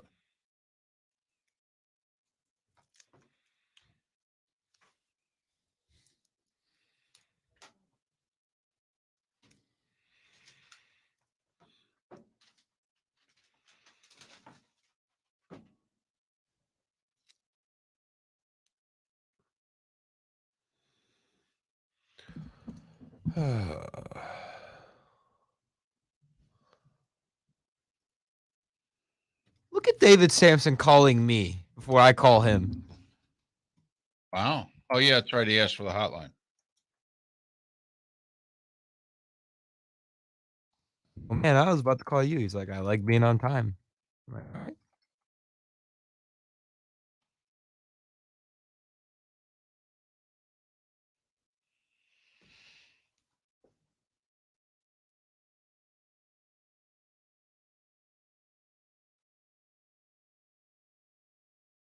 Mello, did you finally get the translation there?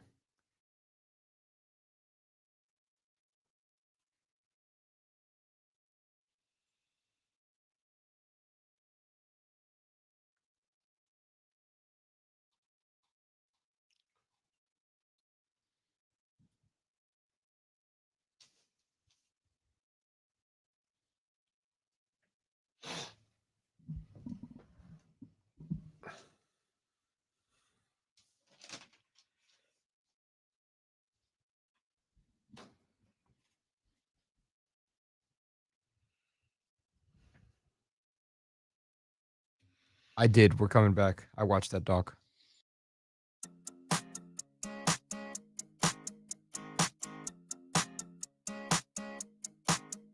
You're listening to Miller and Moulton, exclusively on the Florida Sports Network.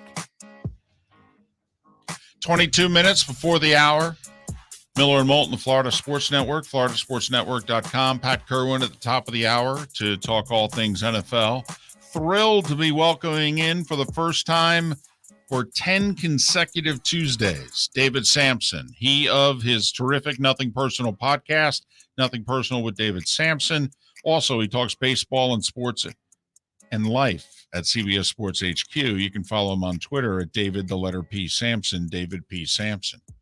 David, it's David and Mark. Have you run a marathon since the last time we talked? I don't remember the last time we spoke, but I've not run a marathon since July 16th, and my next one is not till September 25th, I think is the day, in Berlin. So that's my marathon schedule. It's not great, but it is what it is. It's not great. It's spectacular. Who are you kidding? You know, I'm this. so out of shape, I can't even tell you. Oh, I'm getting right. older. What's up for you? College yesterday. What am I? What? No, what's up for you? Like, you could go run 15 miles right now. Like, what do you consider out of shape? You know, most to the water cooler and back. I'm just curious what you consider being out of shape. So that's a great question, actually. Yes, I could go right now and do 26 miles. I could do a marathon right now, but it would hurt. Like on Sunday, I raised money for charity for Parkinson's, and I biked 56 miles, and I had not trained or been on a bike in years, and I was able to do it, but my shoulder hurts now. Like, things hurt that didn't used to hurt. But the problem is, when I succeed in doing things like this, it doesn't really help me train, because I say I can get away with it, but at some point the bill is going to come due. And it came due yesterday when I was moving my son into college, and I had to lift like a little something, and all of a sudden I got like something in my connective joint, and now I can't move my shoulder, and my back hurts. Oy. But now I'm back, and I'm sitting in my chair recording shows, and I'm with you for 10 consecutive Tuesdays. Whose idea was that? I was going to say, man, let me tell you, whoever's doing the negotiating for you, they need to be fired. I'll tell you that. Believe me, I have a meeting with my agent, as a matter of fact, after this exact radio hit. And I was not telling him that we were doing 10 consecutive Tuesdays, but you led with it. I did a wait to see, and then we'll just wait and see, and it'll be every Tuesday. You led with it. If you really, David, I know your agent loves you and all, but he's not listening to Miller and Moulton on the Florida Sports Network. I'm just letting you know. You'd be actually surprised. He listens when his clients do hits. He listens because he wants to make sure, like, what avalanche is coming. What did Samson say now? Hey, I'm curious. You said you kind of can get away with it, you know, and I'm curious who out there, as you're looking, as we're just ending August, if you're looking at teams that are leading divisions, and there's so many good baseball teams, the Dodgers are historic with what they're doing. Is there any team right now that you look at that might be in first place, but they're just kind of getting away with it, if you know what I mean? That's one of the great transitions of all time, literally of all time. Yeah.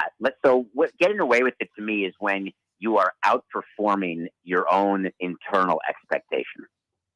And so our expectations going into a season are not based on any of the simulations that are done. They're not based on any of the predictions. We don't watch any of the shows. We don't watch anyone in the media or listen to it. We go through our season, we go through our schedule, and we sort of predict for ourselves where we think we should be.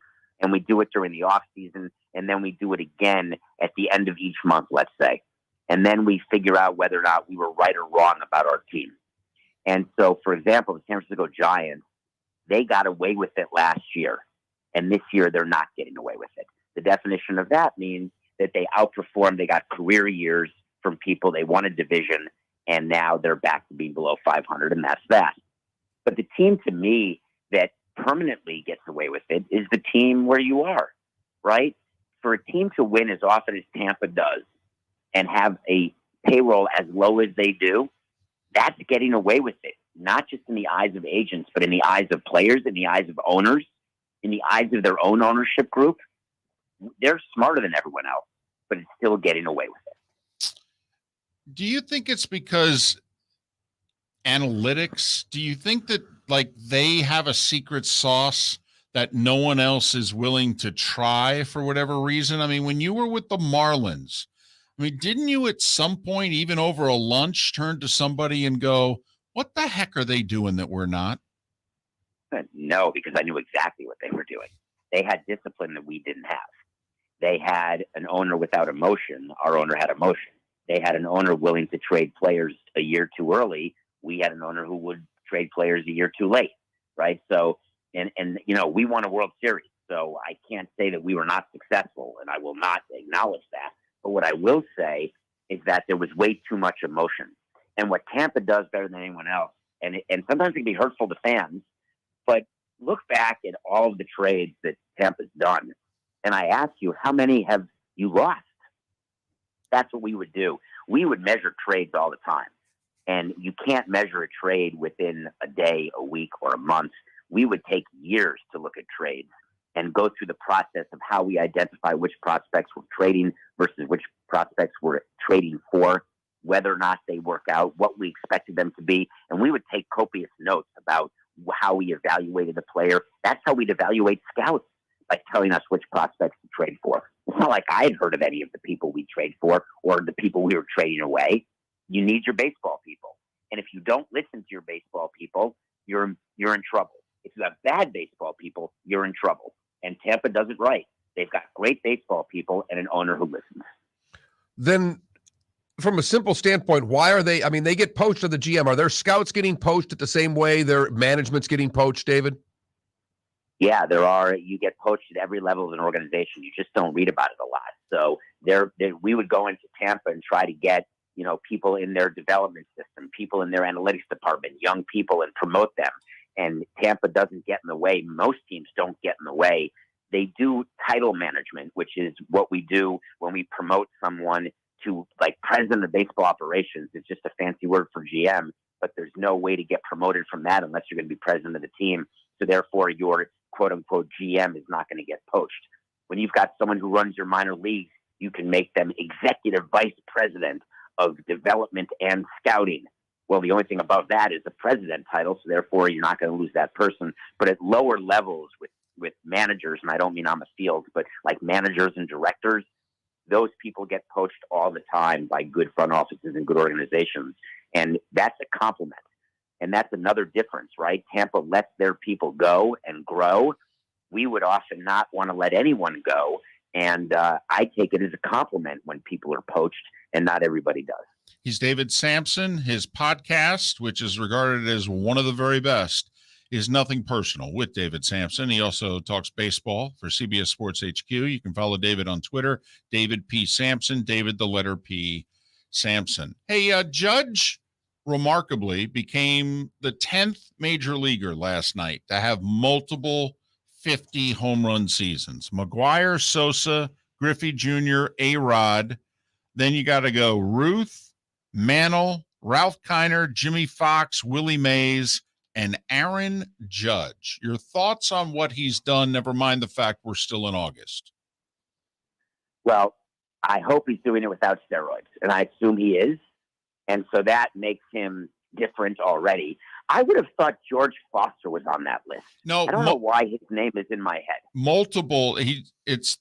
These are the 10 players who have had multiple 50 home run seasons. So Foster only did it once. Foster right? did it once. And there's a whole bunch of guys who, quote, only did it once. Remarkably, David, Bonds and Maris only did it once.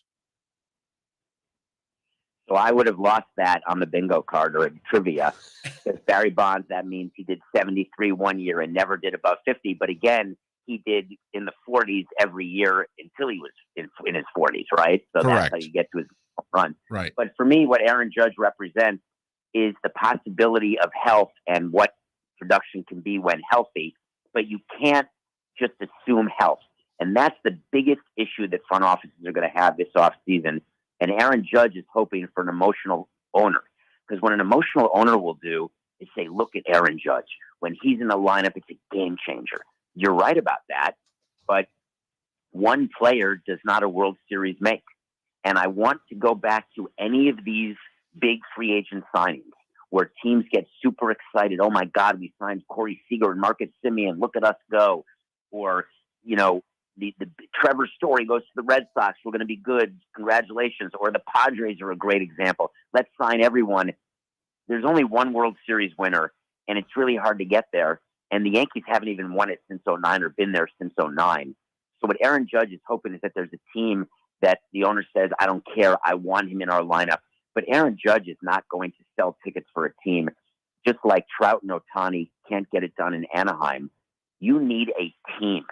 And that's what the Dodgers have been so good at, which is why they're so dangerous. They've got money and know how to build a team. And when you've got both of those, you have a chance for sustained greatness. So I'm incredibly excited to watch Aaron Judge. I think he'd be great to hold the Yankee homer total season record. But I would not tell you that he's a 10-year, $400 million player because he's not young. And the odds of him being this productive late into his 30s are practically zero. When you look at what's going on with the Padres and Hader not being able to get things done, and obviously we already talked about Tatis, how does that sink into the clubhouse? And I know there's still a 6 seed right now, but it is not seemingly going well the second year in a row down the stretch. Have they built it wrong? I mean, this is a really talented team. What's going on there, David? Yeah, players don't actually sit in the clubhouse and talk about the GM when they're all getting paid. So when you've got a team, I'll tell you that the Rays in the clubhouse, they talk about their front office and say, God, they're so cheap. We keep winning, but man, are they cheap. Players would rather be on a team where, yeah, we're winning 80 games or 75 or 85, but look around, look at your friends. We are all making bank. And that's what the Padres do. They're paying players left, right, and center, and they're just not winning. You can't criticize the front office for signing these players. I can, of course, I'm nothing personal and with you, because the collection of Padres players is not a winning collection. They're not going to win. But the players look around and say, wow, we're all getting rich. This is the place to be where I can get this GM to sign me. So I think they sit around and say, you know, we're fine. We're going to turn it up. We'll make the playoffs. We can make some noise. We've got a good enough rotation, which they don't. We've got a good enough offense with Juan Soto, which they don't. But they tell themselves we're fine. So what's really going on is the other owners are looking at San Diego, and they're sort of looking at San Diego the way NFL teams are looking at the Haslams in Cleveland with what they did with Deshaun Watson. Owners don't like when other owners set records. They don't like when other owners overpay because it makes them look bad for not overpaying, and owners do not like to look bad. Was there a major story yesterday, which so far is being reported as kind of like a throwaway? I mean, the Dodgers had to scratch Tony Gonsolin, and they said it's a forearm strain. This seems like a big deal. The playoffs for the Dodgers will start in about 6 weeks. Best case scenario, David, you shut them down for 2-3 weeks, then you try to build them back up. I mean, best case scenario, this seems like a big story. Are you in my apartment right now? That would be a no. Okay, I didn't know where you're doing this show from because I just finished Nothing Personal for today. And one of the things I talked about was Tony Gonsolin and how interesting it is that Dave Roberts, the manager of the Dodgers, went public saying, yeah, we think it's just 2 to 3 starts. He'll be back. Everything will be fine. Well, that sounds a lot like load management. But the difference is in baseball, when there's load management, and I've done it, what we announce is a fake injury, like something that can't be proven, like back, hamstring, ankle, arm fatigue. We make something up so we can pass it through baseball and no one gets upset. And then we don't shut the pitcher down. He's just not pitching at the major league level. We have him do simulated games. We have him at the minor league complex, always throwing, always ready. Forearm strain is a precursor to Tommy John. We never would announce a player had a forearm strain unless the player had a forearm strain. And even then, I would beg and plead not to announce it because it's such a depressing announcement. So if Tony Gonsolin does miss only 2 starts and comes back, then he did not have a forearm strain. If he doesn't come back, which I predicted, if it's a real forearm strain, he's done for the season, it's a problem for the Dodgers.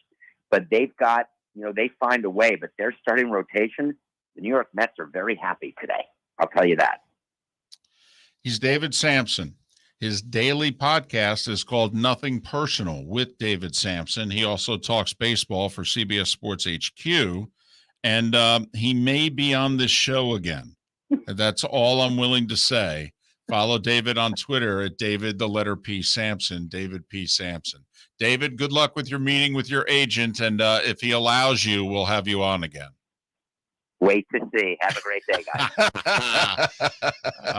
If you follow David on Twitter, he is constantly hashtagging wait to see.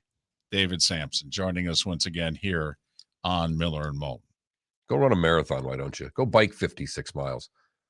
Just to raise a little money for Parkinson's.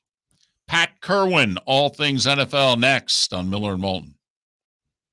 David Moulton for Napa, Napa Auto Parts, and Napa Filters. Insist on Napa Filters for your vehicles, or if you're a do-it-yourselfer, only buy Napa Filters. Napa has a filter for almost anything on earth that moves, whether it's motorcycles, foreign and domestic cars, vans, SUVs, earth-moving equipment. You get the idea. Napa Auto Parts, Napa Filters. Insist on them for your vehicles, or if you're a do-it-yourselfer, only buy Napa Filters. Miller and Moulton here for the Clutch Vodka Play of the Day. Mark, remember Nick Charles, Fred Hickman, the CNN Play of the Day? Yeah, CNN did a nightly sports show. That was a while ago. Yes, it was. Just work with me. Everyone liked the pod, the Play of the Day. So how about we have the Clutch Vodka Play of the Day? Sounds good. Fun. Smooth. Like Clutch Vodka. Listen weekday mornings for the Clutch Vodka Play of the Day. That's Clutch with a K. Mark Miller for SWFL Golf Carts, or online, flgolfcarts.com. If you're looking for a golf cart, an e-bike, or an e-motorcycle, go visit Alex and the gang at SWFL Golf Carts. flgolfcarts.com online. Check out their whole inventory. If you're looking for a custom cart, they can take care of you. 2-seater, 4-seater, 6-seater, they've got you covered. E-bikes, nobody better for value and service. E-motorcycles, check them out. Again, flgolfcarts.com. flgolfcarts.com. Golfers, are you bored of the same old driving range warm-up routine that's not getting you the results that you want on the course? Power up your golf swing by adding resistance bands to your range sessions with the Orange Whip Golf's Power Strap Kit. Featuring band attachments to your feet and hips, Power Strap resistance training will boost club head speed, increase power, improve flexibility, all with just a few swings. Buy a Power Strap Kit today. Go to orangewhipgolf.com and use code Miller10 to receive an additional 10% off the already great price of $119. You You are listening to Miller and Moulton on the Florida Sports Network.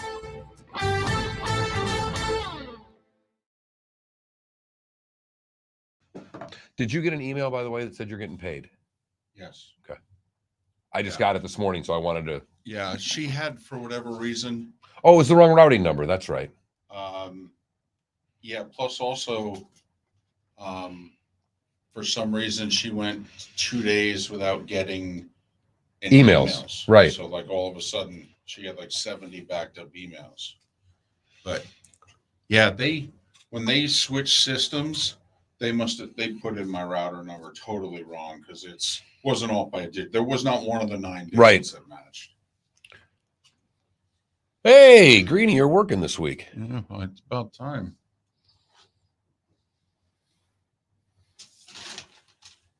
He ain't retiring. That's so funny how many days he takes off with how much they pay him. Yeah, it's funny how quickly those happy, feel-good stories are no longer happy and feel good.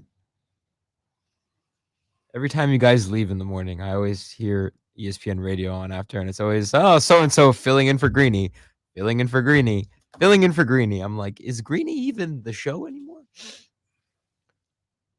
Shows you how bad they think of their network that they had to get him on radio. Yeah. Like, should Yes, he... we were off yesterday. Yes, we were.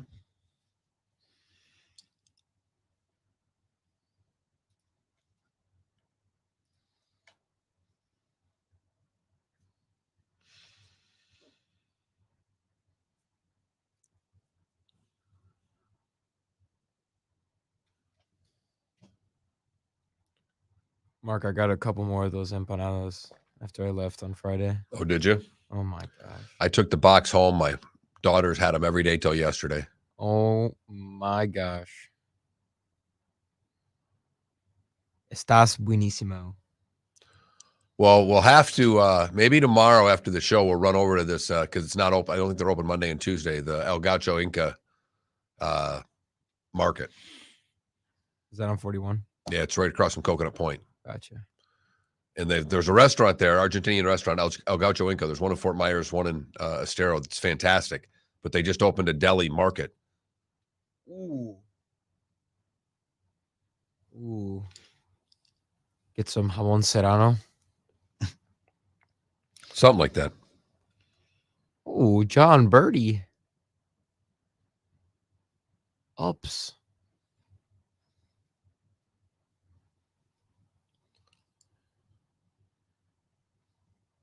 Stole home. Got it. I hope it's in the top 10. Maybe I missed it already. But Diamondback's first baseman had like a fake missed catch where he actually caught it and then got the other guy in a pickle. It's amazing.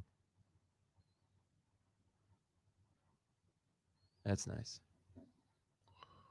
Yeah, except for those unis, because I didn't know who was playing because it was the Toronto Blue Jays wearing red. I was going to say, was there like a Canada holiday? No, Canada Day's July 1st. July the 1st. Yeah. Oh.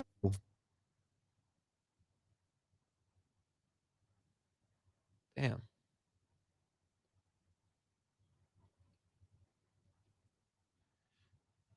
Oh, no. Cleveland State and Illinois, Chicago is what we're using for our number one play. Okay. I mean, that was pretty disgusting. Yeah. That was sweet.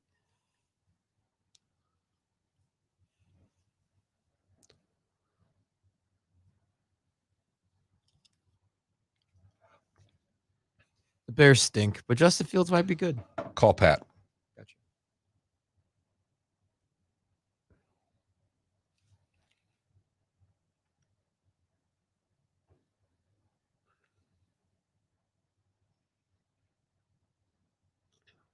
Still ran a best of brown chicken. I don't know what your problem was. We were on the air yesterday. They pull a greenie one time.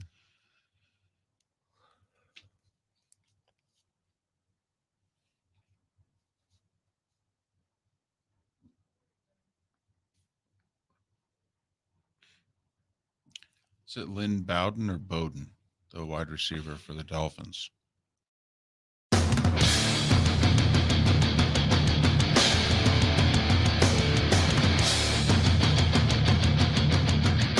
You are listening to Miller and Moulton, exclusively on the Florida Sports Network. And now here's Mark Miller and David Moulton. It is 8 o'clock on a Tuesday, and well, year round, that means Pat Kirwan.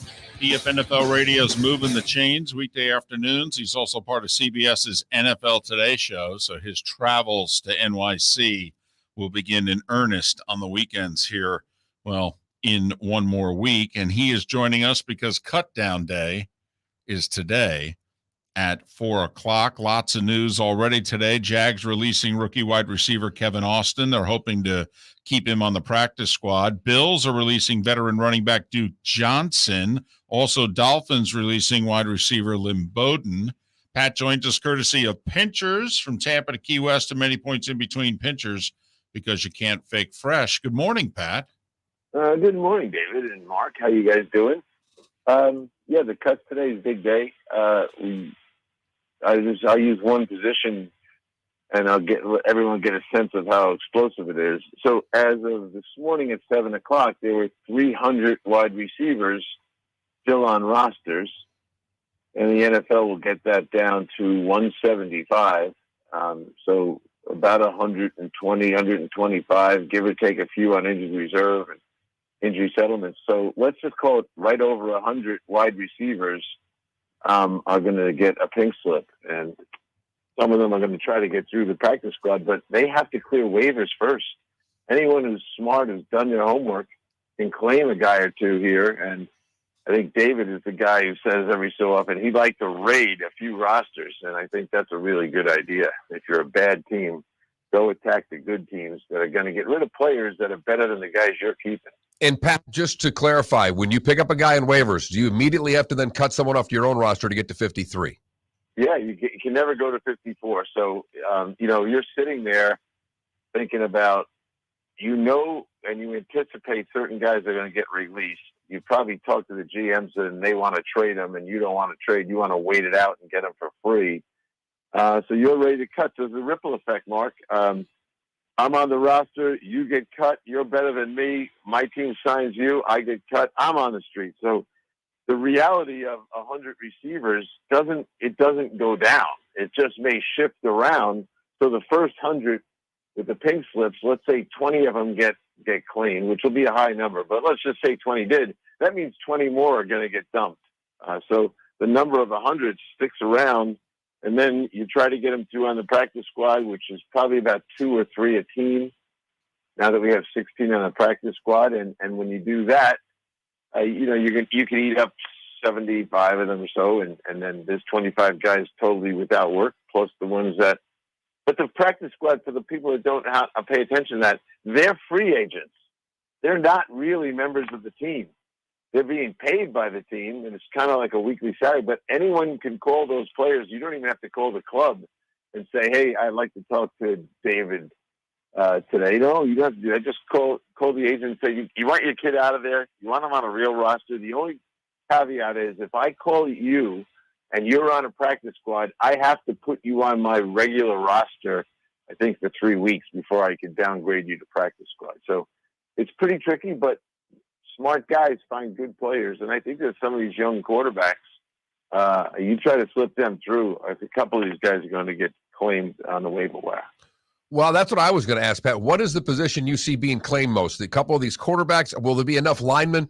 Will a lineman make it out without being claimed? Where are the biggest positions of need as you see cut days happening and where guys are going to get claimed on waivers?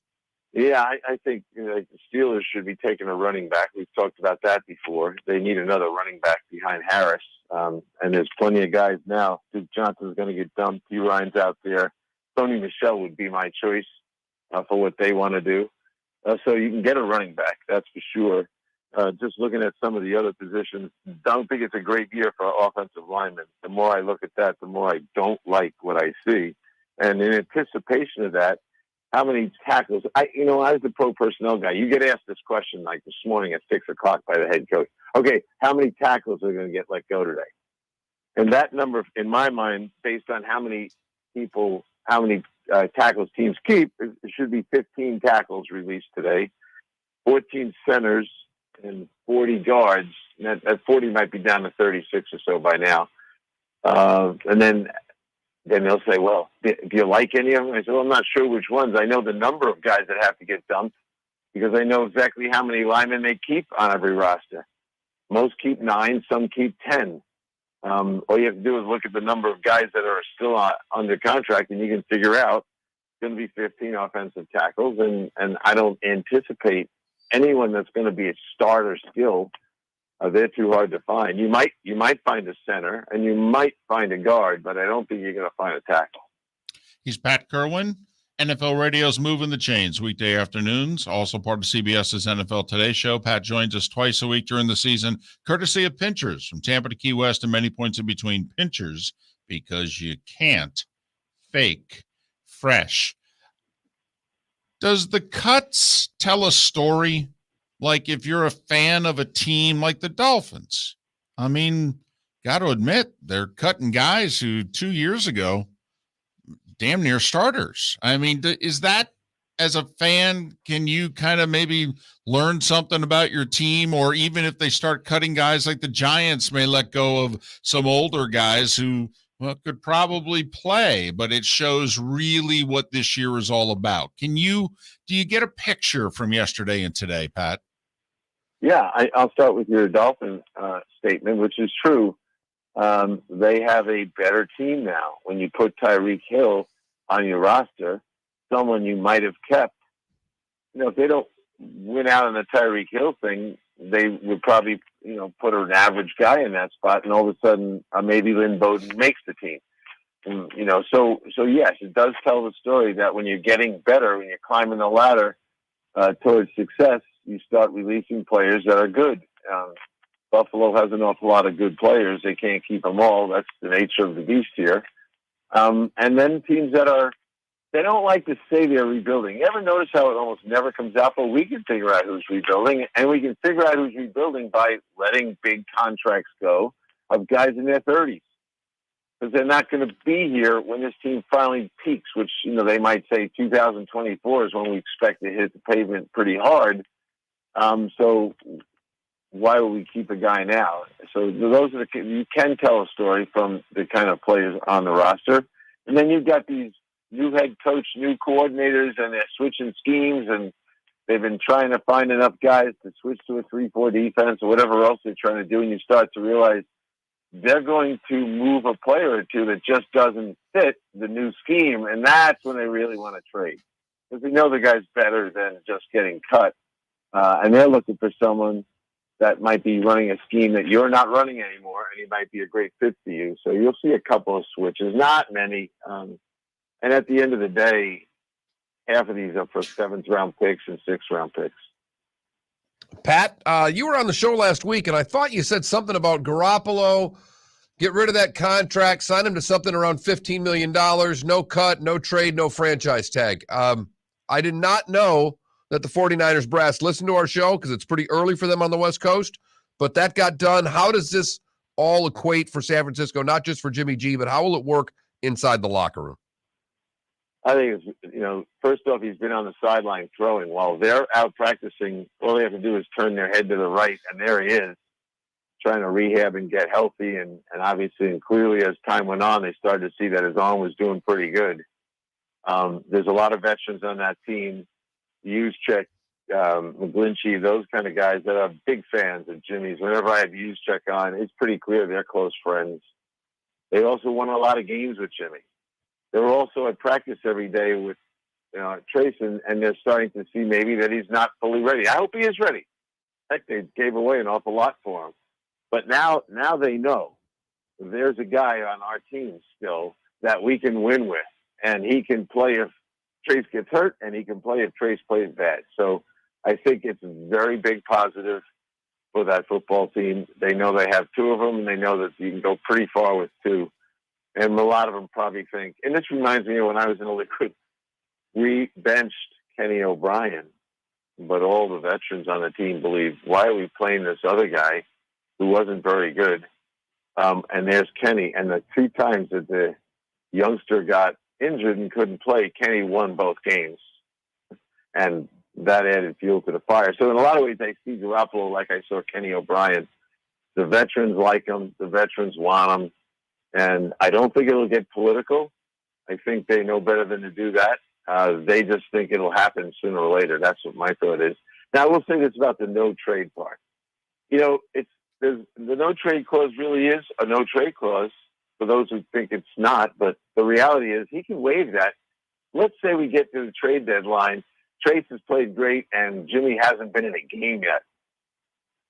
And someone loses their starting quarterback, and they call San Francisco. Well, Lynch goes and says to Jim, hey, you want to waive your no trade clause? Yeah. To go there? Yeah, I'd go there. And he could be out. So I don't think that's going to happen. I think they need Jimmy to go the distance with him, but he could waive his no trade clause.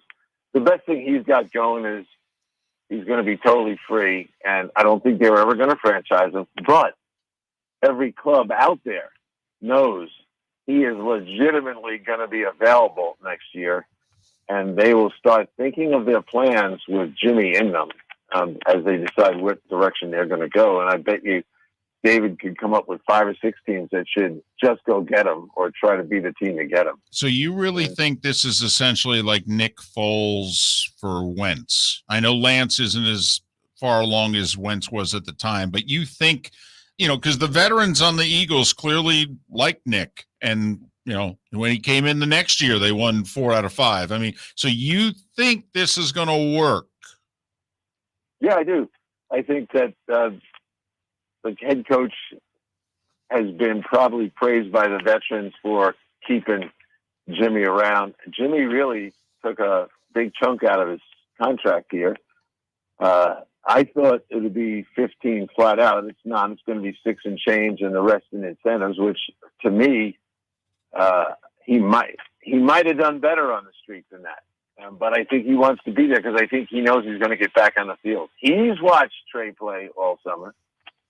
There's no way, and Jimmy's too classy to say a thing. Talking about a guy who handled himself properly this whole time, outside of going to get the surgery on his own. I'm sure that wasn't real popular, but he has not said a bad word. No, he hasn't. As he watched time, he knew, I'm better than this guy. I'm going to be back on the field before I know it. By the way, the Bills reportedly are releasing O.J. Howard, and the Ravens reportedly are going to sign Kenyon Drake if all goes well with a physical and everything today. So lots of comings and goings. More with Pat Kirwan on the other side. Miller and Moulton, where else but the Florida Sports Network?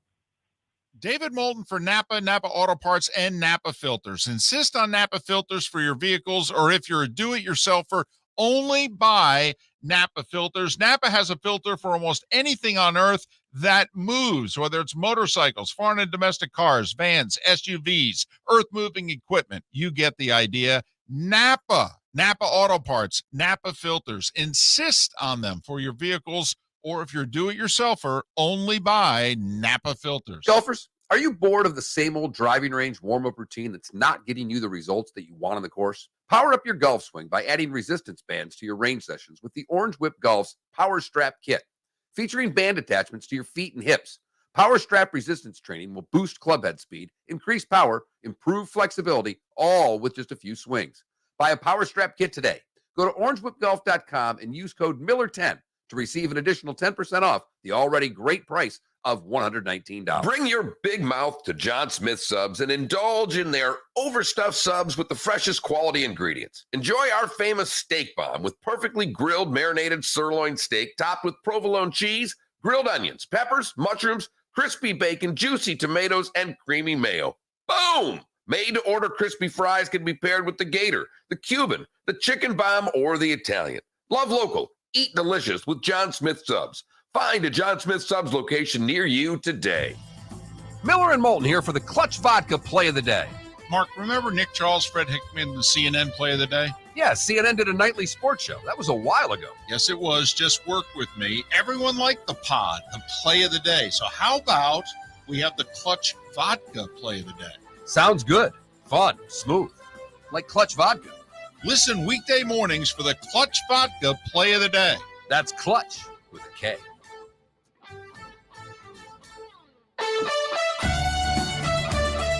You are listening to Miller and Moulton on the Florida Sports Network. That go to Alabama that just get footballed out. I know it's a lot of money and it's a job, but not everybody has that between the ears.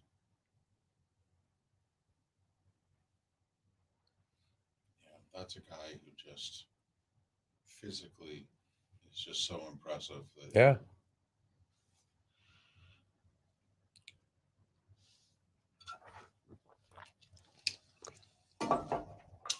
Hey, Pat. Sure. If you're the Bills GM and I'm the Giants GM, and OJ Howard, you just cut him. You and I are buds. I've just worked for you for the last half dozen years. Is it out of line if I called you up and said, "Hey, listen, I know you just cut him, but you guys might win a Super Bowl and we might have the first pick of the draft. So what's the skinny on OJ? Because we're desperate at that position." You think a phone call like that takes place? Right away. It probably took place yesterday, and said, "Hey, we're letting the guy go, and here's why you might want to pick him up." OJ Howard is a mystery to me. Oh, He was phenomenal at Alabama, and at the Senior Bowl, he was the best player on the field. And after he got hurt in Tampa, he kind of never materialized. And when you got Brady, who loves throwing the tight ends, I thought it was going to be work for him. But when he got to Buffalo, I was up there. The guy was like lethargic, not really doing much, and a disappointment from the very first day he got there. I think they'd send him with a caution sign. Good luck. We couldn't get him to play hard. Here's what I would say if I was don't sign him right away. Wait till after week 1 so you don't have to guarantee his salary. I can't promise you he's going to play well for you. I will say though, Pat, they might have the worst tight end room in the league. Their tight ends are horrible. And OJ's a big name guy, and I don't think people are going to give up on him yet. I'd sign him over. Let's see, Devin Funchess. He's no tight end. Dalton Keene got released last week. They didn't jump on that. So far he's the best one. But I wouldn't blame him for starters. And I would wait and try to get him after week 1. But that'd be my choice. But, you can lose him that way. So if you get nervous and think, well, we could use OJ Howard, sometimes when you chase names that aren't playing well, he's getting cut for a reason. And I'm sure the people in Buffalo would give it to you straight. You're not in their conference. They're all good friends. They're going to do business together at other times. They have plenty of ways to find out the whole story there, and they probably have, but it'll be fun to see if they do claim him. Yeah, and the only thing I'm thinking as a Giant is, first off, I was surprised he signed in Buffalo because he clearly wasn't going to be the starter, so I didn't think he'd go somewhere to be a number 2 tight end at best. But with the Giants, they could look at OJ and go, "Listen, dude, you'd start here." Okay, does that change your perspective about life and the pursuit of happiness? And because obviously if it doesn't, he'll be out of the league. So first off, if you're going to claim him, you don't even have to call him. Just claim him, and he'll be sent down to you, and that'll be that. And you don't have to give him any excuses. You don't have to tell him anything. You don't tell him what his opportunities are. When he gets there, I'd say to him, "Look, you know why you're here, right? They fired you. Hopefully we don't have to fire you next." But I think at this point you might as well play tough love with the guy, because it's not pretty. And he was a good player. I wonder what Tampa said about him when Buffalo was looking for him. I was very disappointed when I went to camp. I couldn't believe that was him out there, and not one person was saying anything like, "Hey, he had good days and bad." No, he had no good days. It was kind of like he didn't give a damn about being there. That's what it looked like. 30 seconds. Well, there you go. That's what I just said when we were talking before when the commercials were running. Obviously, he's a guy that doesn't like the game anymore.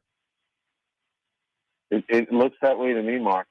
Now, he 10 never seconds. was cut before. Yep, that could change things. All right, you're coming back.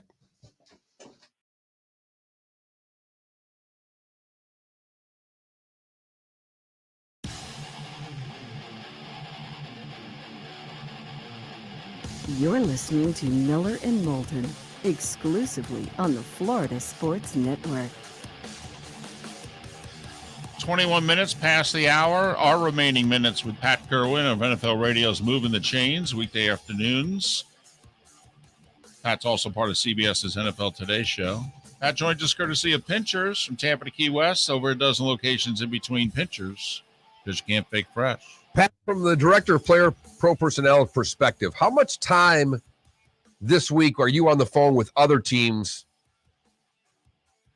trying to work out, as we just kind of talked about during the break there, guys that are being cut, guys that could be cut? How much of the day is spent talking to other teams right now? I think you've been on the phone for 10 days, from the second preseason game on, as clubs started to figure out who you were going to let go. And I mean, if you have a circle of friends, I had my own set of guys that we share a lot of stuff together about. It doesn't look like he's going to make the team.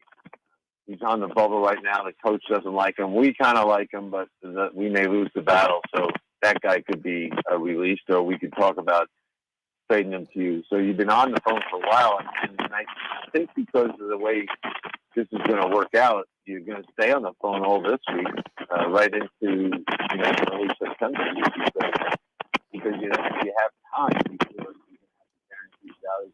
So they're going to keep talking, I would think, until September 6th, something like that. And then the head coach is going to go, we're not putting anyone new on the team, all right? We're getting ready for our game now. We're in game week.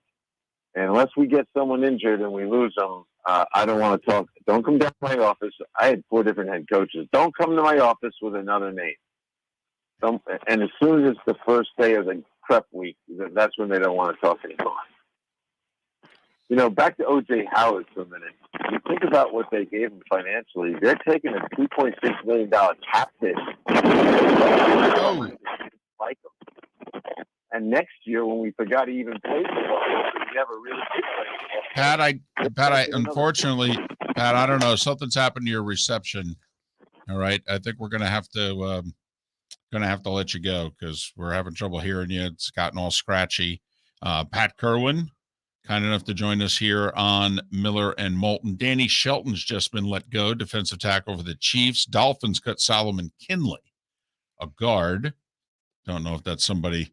If you're getting cut from the Dolphins, I don't know if you're the Bucks, if you're interested in picking them up on the offensive line, but it's a 25-year-old from Jacksonville. Who knows? Maybe the Jags pick him up. Well, as Pat said, there'll be about 30 to 35 guards released, and in the low teens at the center and tackle positions. Not a lot to choose from, David. No, there's not. A ton of wide receivers and running backs. That's what's available.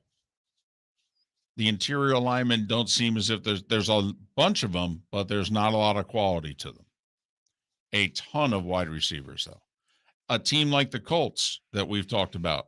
I mean, if you're Indianapolis today, I have a feeling you could probably add 2 guys to your wide receiver room that's better than what you have. I think they will, but based on the way they handled free agency, if you're a Colts fan, can you be all that sure that they're going to add a lot of bodies? Because they had opportunities to add plenty of players in free agency and didn't. Yeah. I've been an unhappy Colts observer for the last few years that, they did a really solid job piecing a roster back together and making it very solid. But there's outside of the tailback. I mean, is there anybody special on that team? They've got a defensive tackle, a linebacker, and a tailback. Those are the 3 best players on the team. And they're hoping that the quarterback is about their 4th best player this year, that he's still got a little more juice left. And can that line still block. It's a good line. But it was a great line. Correct. And so,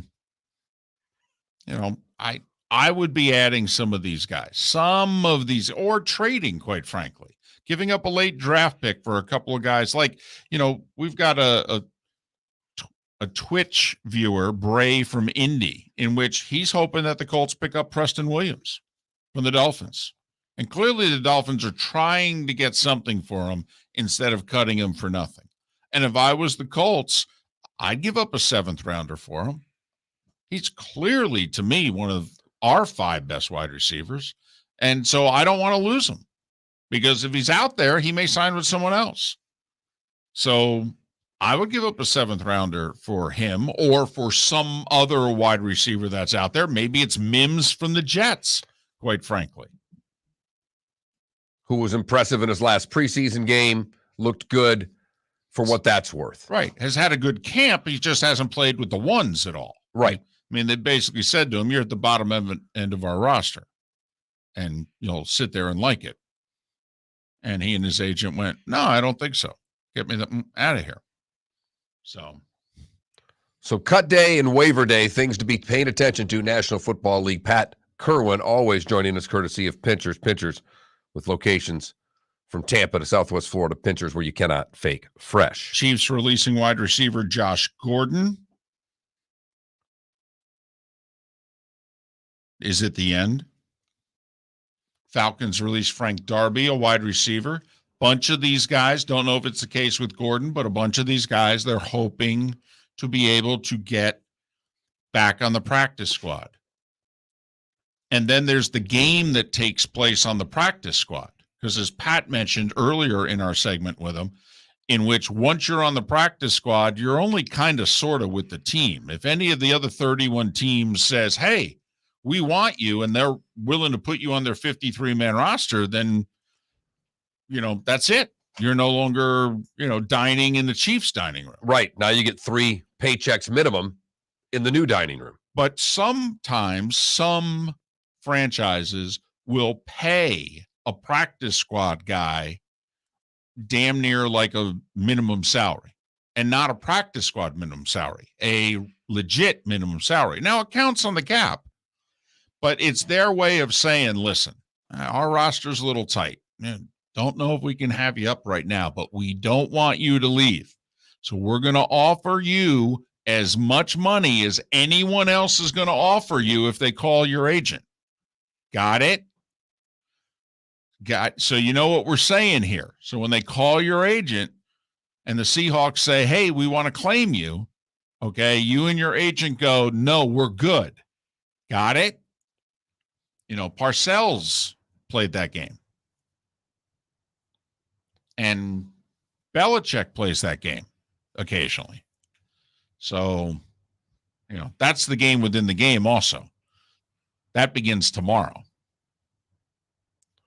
Miller and Moulton, our text number, if you have anything you'd like to chime in on, is 21,000. The keyword is FSN Radio to 21,000.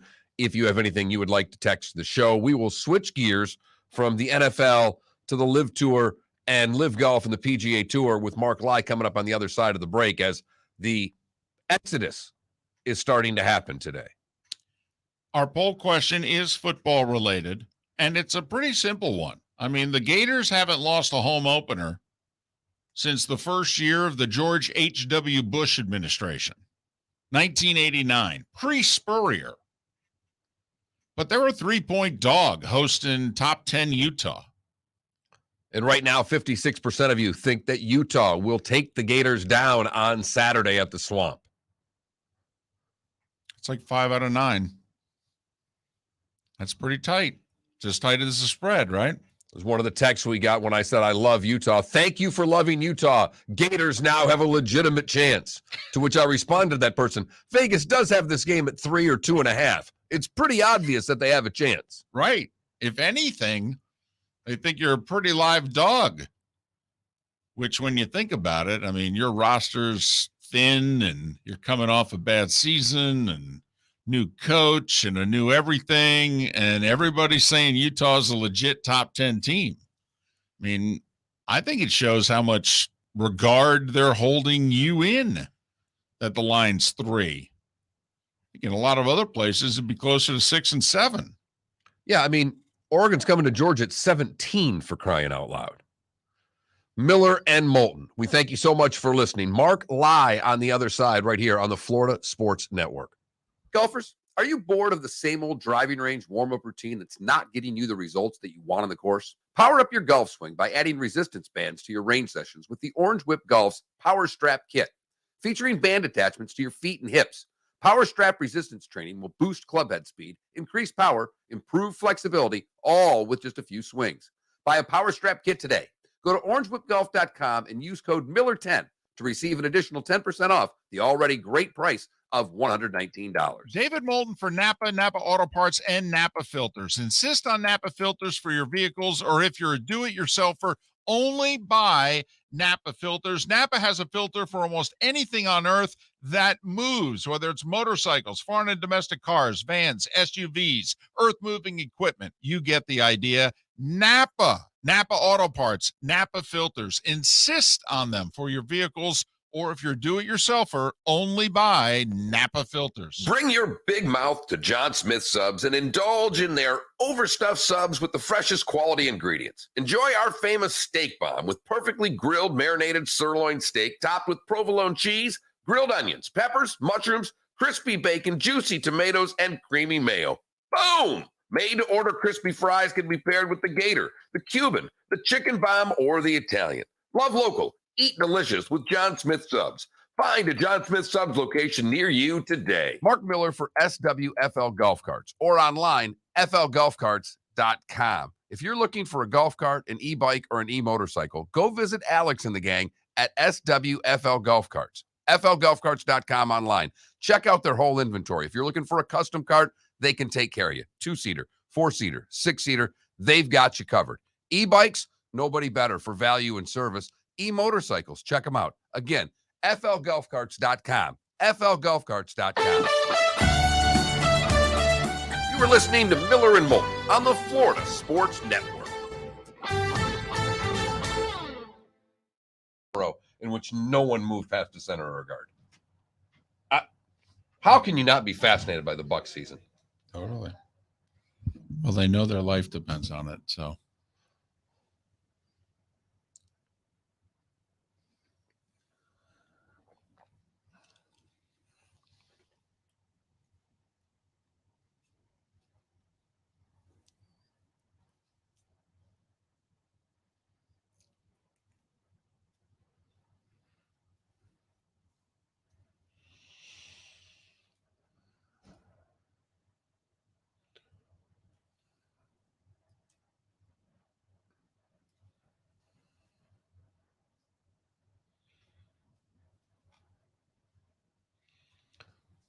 Dolphins cut edge Porter Gustin.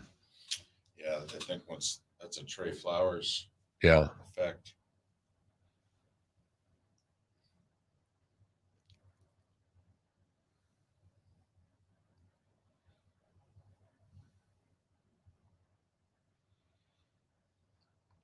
You know, at one point with David Samson, we had $113. Yes.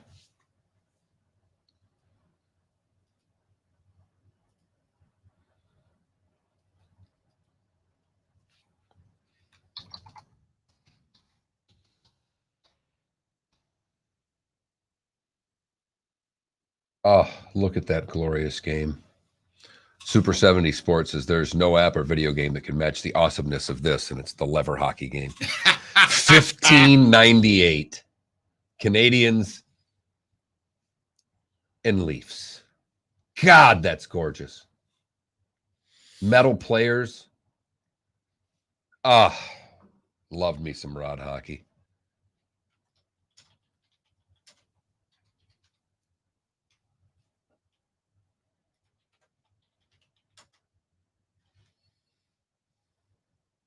I think Utah is going to win by at least 10 points.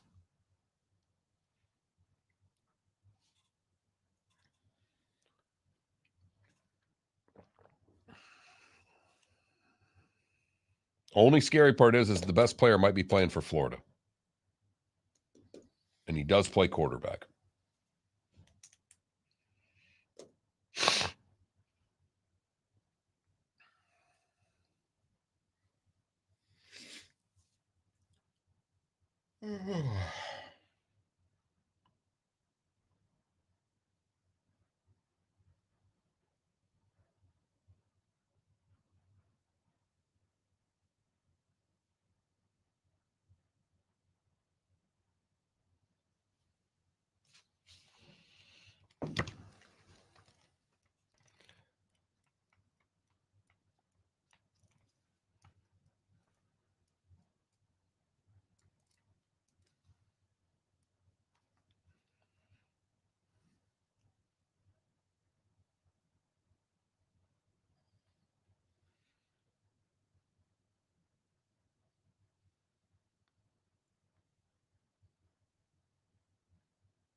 Well, Sean, just to read you the last line on the defensive line assessment of Utah by Phil Steele. This will be your typical dominant Utah D line.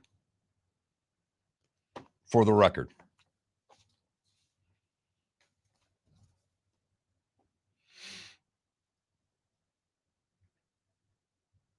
It's where they're best. I look at, if Florida wins it, it's Richardson.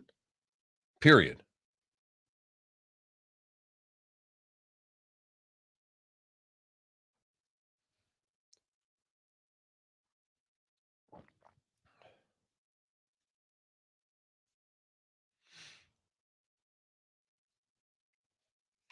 I think they'll dominate both lines of scrimmage. I think it's the quarterback for Florida, but that's me.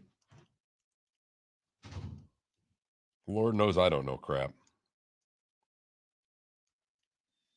And I'm not even being sarcastic.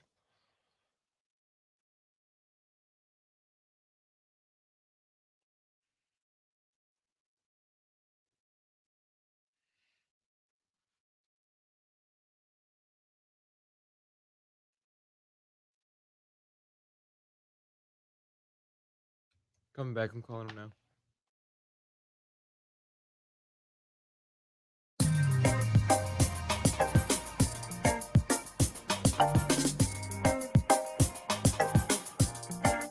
Welcome back to Miller and Moulton, only on the Florida Sports Network.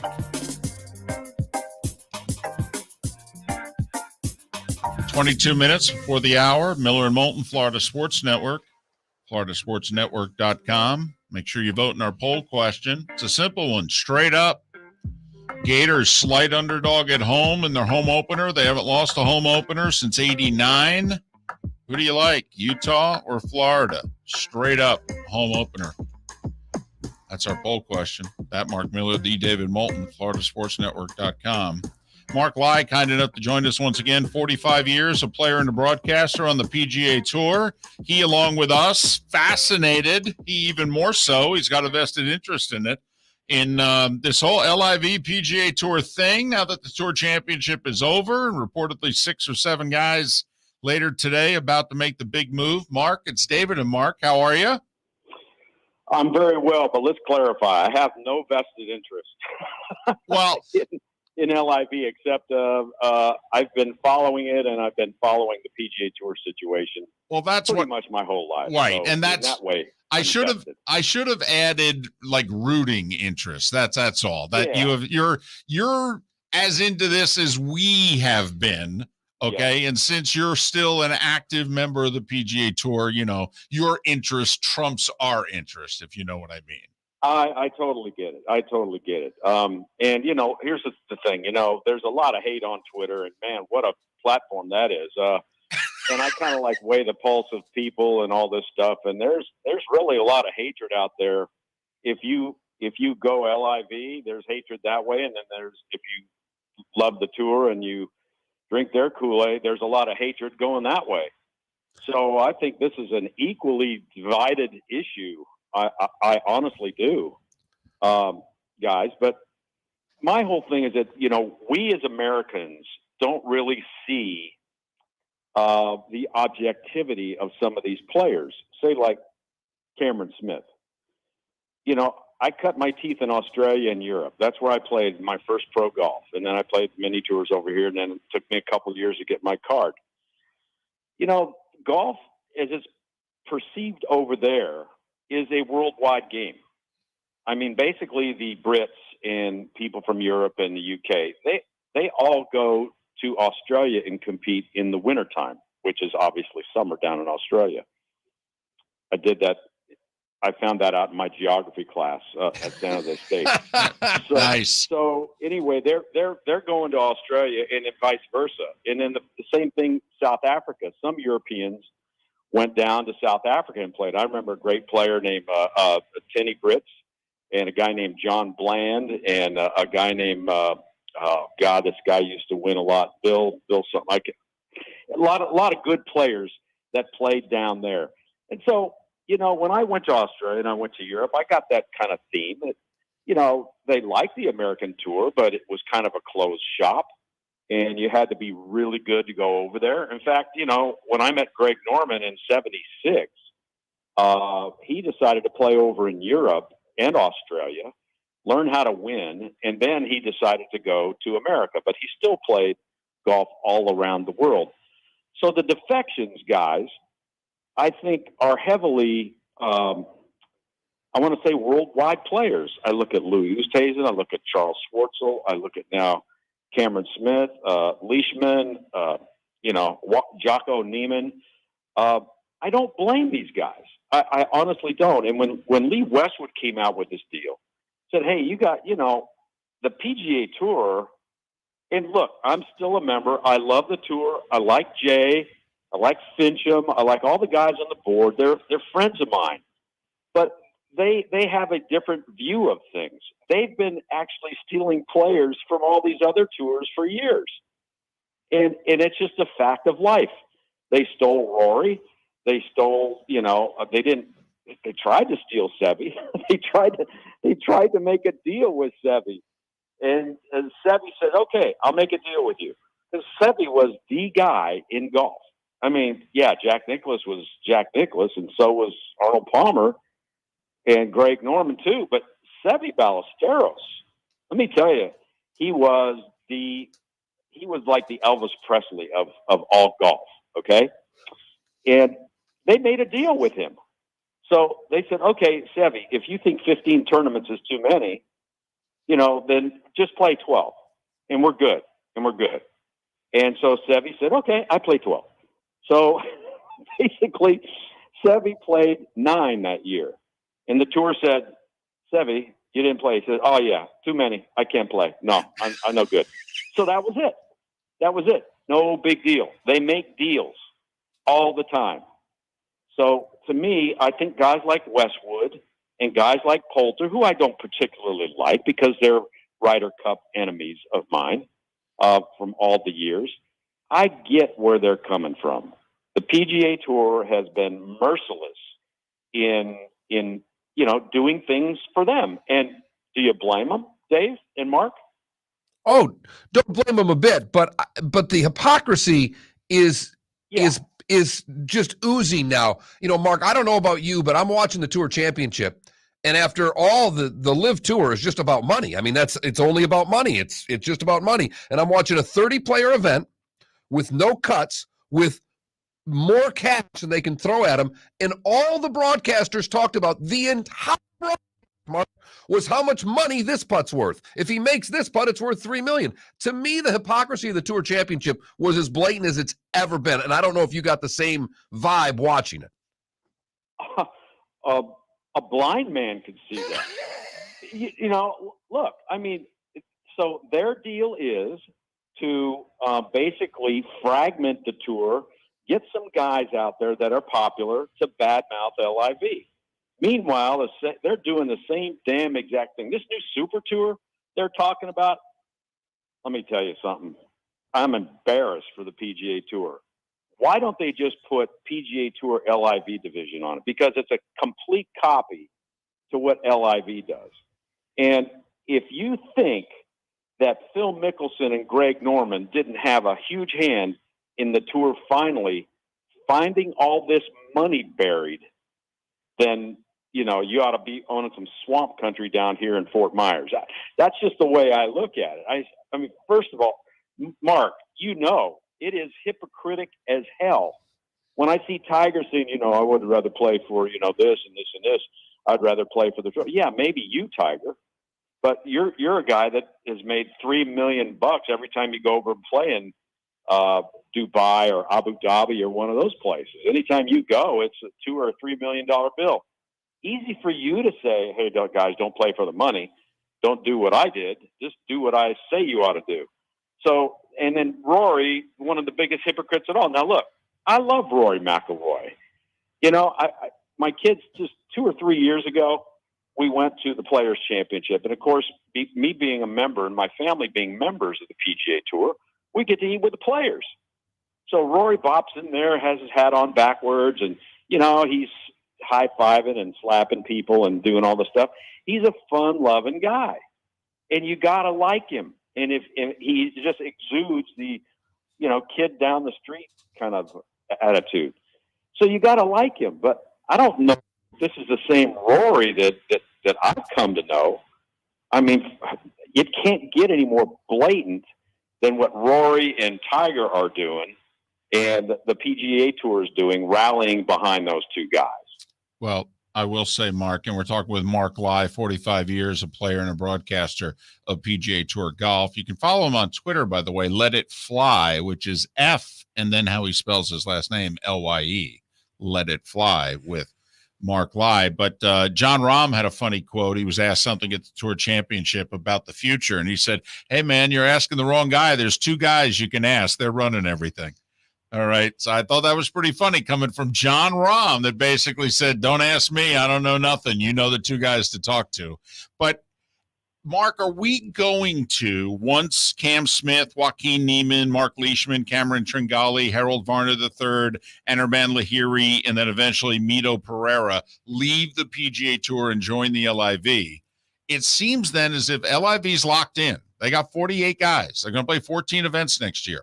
I'm guessing they'll appear on television somehow, some way. But it seems as if, Mark, we're just going to have 2 separate tours, no more defections, and everything's going to take a deep breath and calm down next year, isn't it?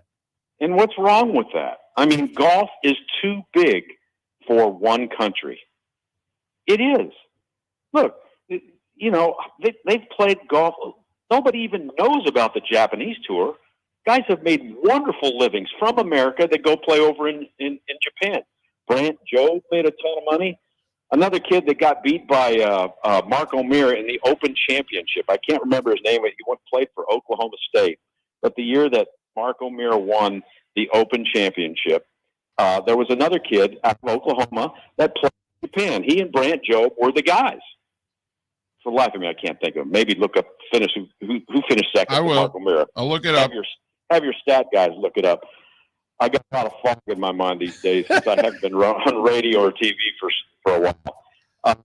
But there are ways that you can go play other places, and people have. I mean, Brooks Koepka, he played over in Europe. I totally get it. He grew into the game playing in Europe with Peter Uihlein, and so guess what? Peter Uihlein played in the first LIV. Brooks Koepka is now on LIV. So I think they kind of get more of a world view once you've been over there. And again, I probably wouldn't be feeling this way if I hadn't played in Australia and then over in Europe. But I totally get it. I totally get where these guys are coming from. So Lee Westwood made a great point, guys. And he says, I played in the Saudi Arabian Open and was a member of the DP Tour. And, before the government took it over, the money was fine. He says, but now that it's part of the LIV regime, now it's blood money. He says, so tell me, which is it? And he's totally right. Totally right. So what is America going to say now that Harold Varner III goes over? What are they going to say? Oh, he's all washed up. He's not our guy anymore. I mean, that's the thing that I resent as a PGA Tour member.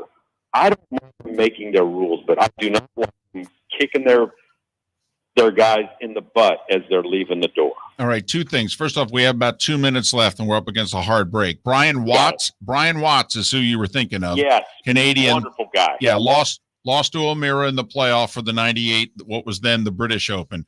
But Mark, here's the thing. Like, why would Harold Varner go, if you think about it? For goodness sakes, Michael Jordan flew in to meet with him and say, listen, dude, don't go. Stay here. Plus, the tour just reconfigures. Well, Varner's a top 50 player in the world. You would think he's going to be part of the PGA Tour cash grab, but he's leaving. There's got to be an underlying thing here, Mark, where it really is about more than money, isn't it? To me, it is. It's comfort. It's comfort. It's knowing you have a job for a while. Hey, look, if Harold Varner, a non-winner on the PGA Tour, he could be picking up range balls in Gastonia. You know, I mean, that's how fickle this game is. You just ask anybody out there. Ask Ricky Fowler how quick you can lose it. So Harold Varner has a life-altering situation, and I've heard the number is somewhere between 30 and 40 million bucks. There is no way on God's green earth that Harold Varner is going to win that money on the PGA Tour. I'm not kidding, and I'll get out of this real quick. This is worldwide golf. Of course, lots in America, but it's going to be around the world. If I'm a young guy like Harold Varner and I want to see the world, hey, this is a great opportunity. It really is. The PGA Tour is the American Tour. I like LIV because it goes everywhere. It's going to. Mark Lai, 45 years, a player and a broadcaster with the PGA Tour. You can follow him on Twitter, which he will acknowledge is a lively place at Let It Fly, FLYE. Mark, as always. See ya. Have a great week. Thanks, Mark. Lai, kind enough to join us once again here on Miller and Moulton. Just wish he'd have an opinion on something.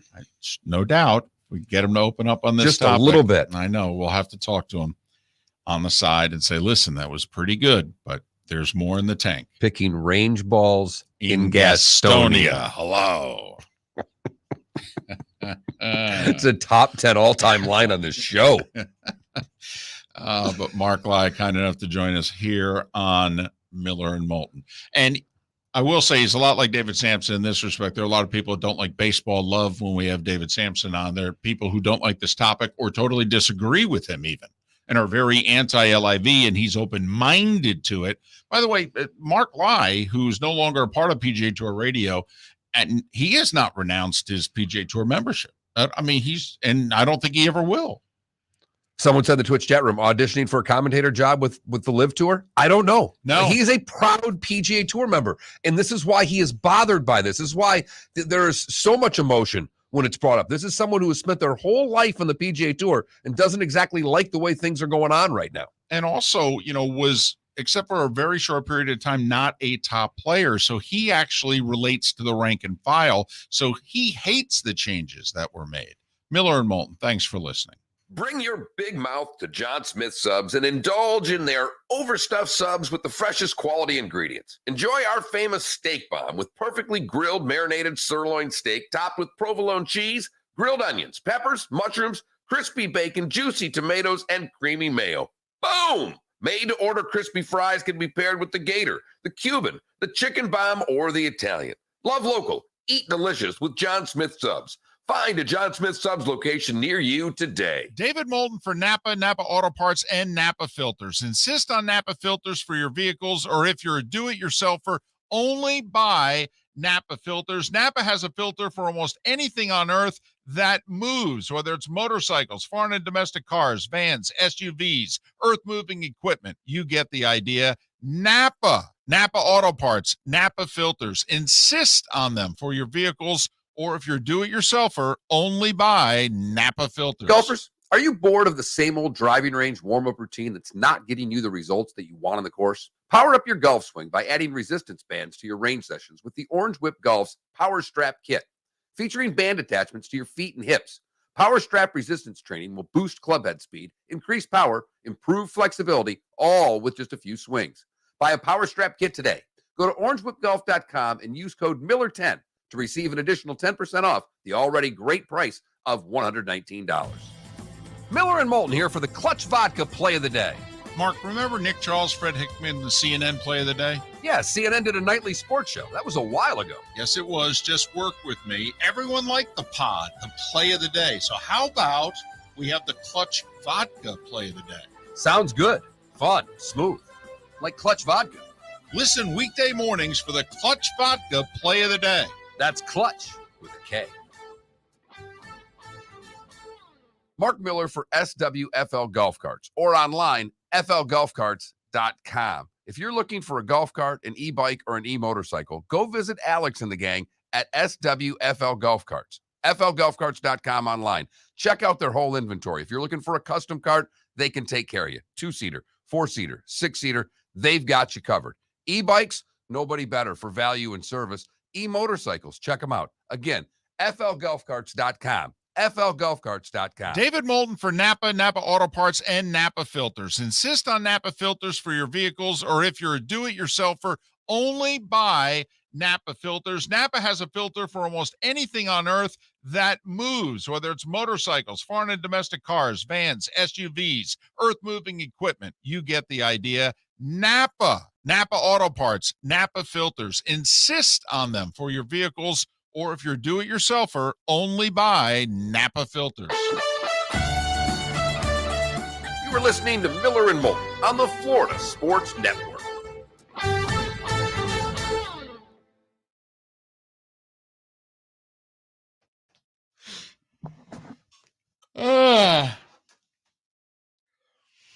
Thank you, RW.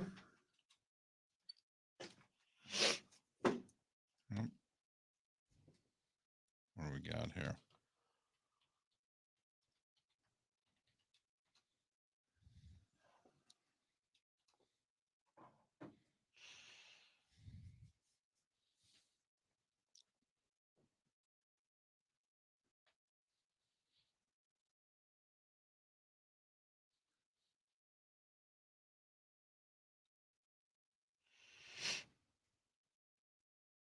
So apparently there's a tournament coming up here over in Europe where there's going to be about a dozen guys on the LIV series that are playing in it. It's some BMW something. And it's a DP World Tour event. And so apparently now the commissioner for the DP World Tour is saying you're not banned from playing on the DP World Tour, but you can't play in the events in which we're like partnering with the PGA Tour. So like that Scottish Open and what have you. And then, of course, Poulter and a couple of others sued to get in it.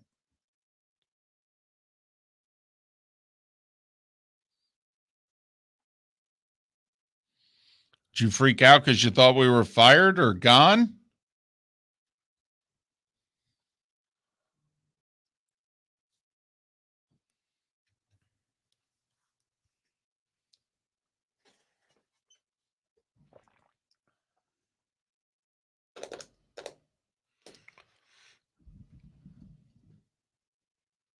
What the hell ever happened to Todd Gurley?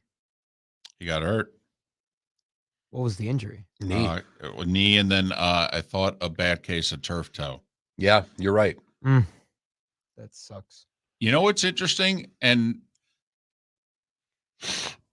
most of the running backs who have gotten paid have gotten hurt right after it. McCaffrey got paid, got hurt. Oh, that Brian Robinson got released from the hospital this morning. Let's go. Leg and glute is where he got shot. I cannot believe that happened or was reported like 30 minutes after it was announced that he was going to start. It was like it was 30 minutes. So they announced he was starting. And then 30 minutes later, they announced that he got shot. Everyone was like, what? 6 o'clock at night too in DC. I mean, it wasn't dark. Right. Two teenagers. Why'd they do that to my man?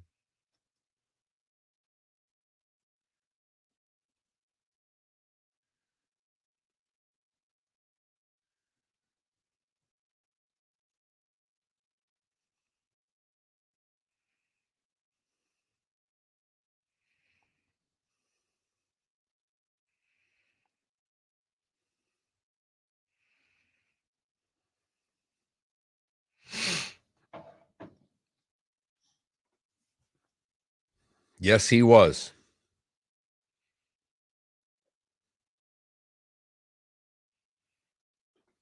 Who's Maurice Claret? Played for Ohio State. 2002. Yeah, Oh, ridiculous. so he played against UM in the national championship game. Yes. Yeah, it made a play that might have saved the game for Ohio State early. We're coming back.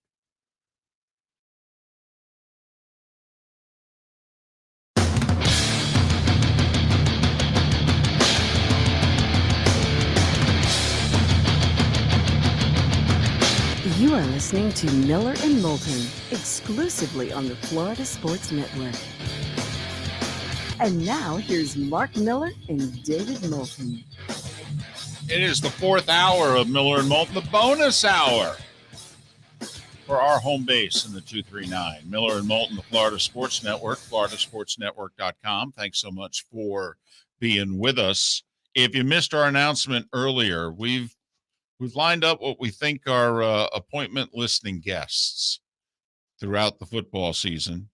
Tuesdays will be David Samson around 7:35, right on through the World Series. Pat Kirwan, of course, joining us at 8 o'clock. And we're scheduled to have most Tuesdays around 8:35. We'll talk Gators football with a rotating trio of Gator beat writers. Wednesdays, we'll have Bud Elliott at 7:35. We'll have Seth Everett normally at 8:35, although I think he'll be a little earlier tomorrow. He's got something going on. Thursdays, Roy Cummings will join us to talk Bucks at 8 o'clock. Matt Canada and part of his staff at Pro Football Network will join us at 7:35 every Thursday. I know I'm missing somebody at 8:35. Dr. Roto. There you go. The doctor's in the house, making a house call. Our weekly fantasy segment, 8 o'clock. We are, on Fridays, we are just jam-packed. We start in the 7 o'clock hour. Even Lee Sterling, about 20 after, makes his picks, and we make ours. Then you got Pat Kirwan once again. He'll make his picks for the NFL games. And then we'll talk a little college football with Chris Landry, who has been hired by Nick Saban before. So, what does he know about football? Serious film work. Right. Oh, it's That's even more goober-esque than Pat Kirwan. Right. Yeah. We're giving you hardcore football. Between Matt Canada, Pat Kirwan, Bud Elliott, Chris Landry, some hardcore football talk this year. Right.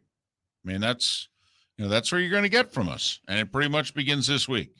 So also coming up on Wednesdays, I don't know if it'll be tomorrow or if it will be the following week, but Mike Glennon is kind of in that Dan Orlovsky world. Remember back in the day, we had Orlovsky a ton. He got his reps with us. Right when he was starting, he was still trying to get a job in the league, but his toes were in the broadcasting waters. He hadn't signed on with the 4-letter network yet or anything like that. And we were lucky enough to latch on to Dan Orlovsky for a good year and change.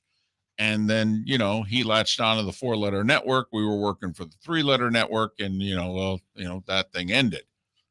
But Mike Glennon is in that process where after last season, his phone may not ring anymore. So he's from NC State. And so he said, listen, I don't know about NFL. I don't necessarily want to say something that could cost me a gig, but I'm kind of, paying close attention to this ACC football gig. You mind if I talk a little ACC football with you? No. Done. No. So, and that'll even be in the bonus hour. We're into a little ACC football. It's going to be a salty conference this year. Yes, it will. Yes, it will. And we think Miami's going to be good. We're hopeful that Florida State's going to be decent. I think they'll be decent. It's just a matter of will their record be decent. Yeah, just how many of the toss-up games are they going to end up taking? Because they've got about 4 or 5 games that look like they could go either way. If they can win the majority of those, they'll be bowling this year.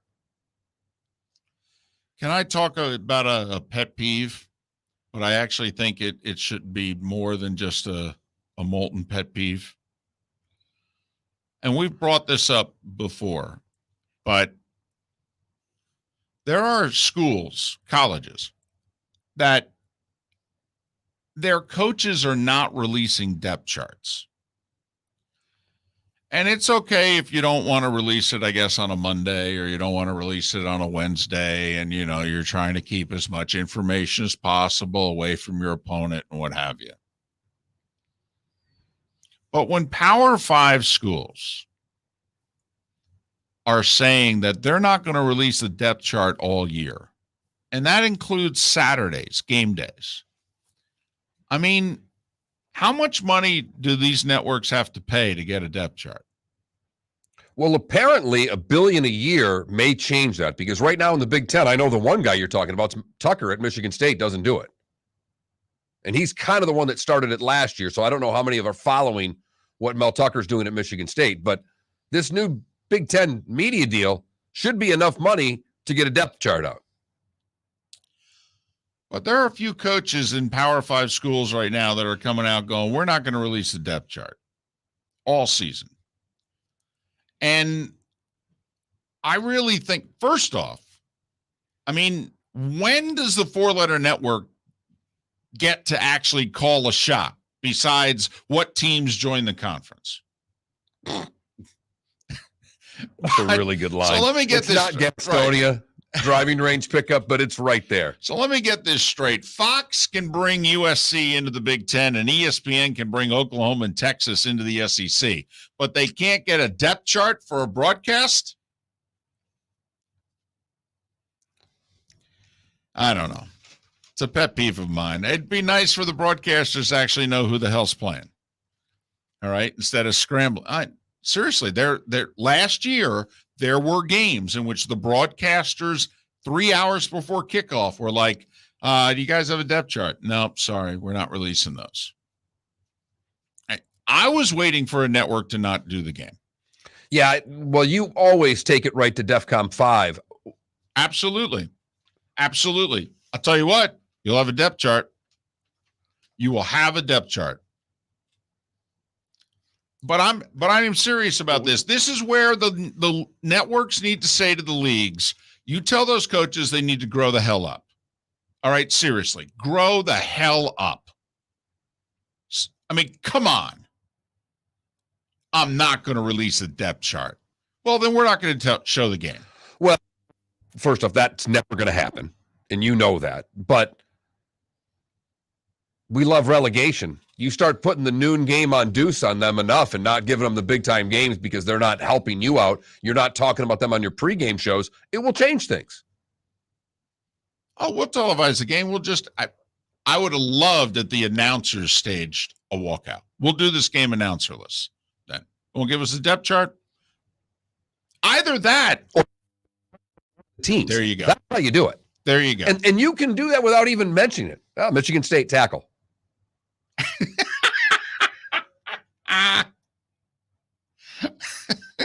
Or just talk about the other team and do an entirely homer broadcast of the other team. And have one alma mater just going absolutely bat blank crazy and say, I'm sorry, we didn't know who any of their players were because they didn't provide it for us. Right. It would happen once. So that's all. God, if you were a spotter, could you imagine how hot you'd be? Well, and fortunately, I'm just a spotter for the analysts. No, I know. The actual depth chart. the actual spotter who's got to Right. identify ball carrier and tackler. Well, it's kind of a big deal. Well, and also the play-by-play guys almost all put their own boards together too. Come on, guys, you're not going to tell me who the starters are? No, sorry, man, we don't have a depth chart. Well, okay, all right, fine. That's how you want to do it. So there comes a time in which I just think you have to grow up. I mean, this is a multi-billion-dollar operation now. I don't know what to tell you. Come game day, you got to release the depth chart. Or Friday, you got to hand the broadcasters the depth chart. You don't want to release it publicly. You don't want it on your website, what have you. That's fine. Which is so pathetic. Yeah, I mean, it's juvenile, for goodness sakes. I mean, think about it. Is there anything more intense with more on the line than National Football League? All right. They fine teams if their injury report is not up to snuff. If they're trying to fudge their injury report, you get fined. And this was before widespread gambling was legal throughout the United States. Correct. This was just for all the illegal gambling that was going on. For you and your bookies. Yeah, I mean, this is before fantasy they were doing this. Right. This was purely for the gamblers. I mean, they're releasing 90 minutes before every game. It's a league rule, inactives, 90 minutes before kickoff. Do you imagine if college coaches had to list inactive 90 minutes before a game, they'd have a heart attack. Yes, they would. They would get the fine instead. We've said it, and we don't kid around when we say it. There is no bigger group of control freaks than college football and basketball coaches. Football over basketball. Freaks. Now we're dealing with NIL. We're dealing with more money ever. I mean, a $1 billion deal just was signed by the Big Ten. And Big Ten teams don't feel the need to put out a depth chart? Right. Because apparently Fox, we appreciate the money. We really do. You'll get nothing from us and you'll like it. Oh, okay. That's how this works, huh? So it's a little pet peeve of mine. I would like, and this is where I think commissioners truly need to step in. This is where Greg Sankey just picks up the phone and says to Brian Kelly, dude, give me a break. Okay. I'm sorry. Grow up. You'll release the depth chart. If not, I'm going to pass a league rule here. And in fact, I'll make you release the depth chart by noon on Wednesday. How about that? I mean, I'll really honk you off. So that before you meet with the media every week, everybody knows your depth chart. Which, after week one, everybody's going to know anyhow. Yeah. And as KW says, put out a depth chart and lie. Sure. But networks love that, by the way, when the starting lineups are wrong. I mean, the day before they sit down and they go, so who's starting? And they're great involved. Exactly, right. You want the kid from Walla Walla, Washington and what have you. Yeah, okay. Look at Johnny getting his moment. But it's a mini NFL. Look at the NFL and what type of information they give out. Right. And in college, they treat it as if you're giving away government secrets. Now, college has got preseason completely right, and the NFL's got it totally wrong.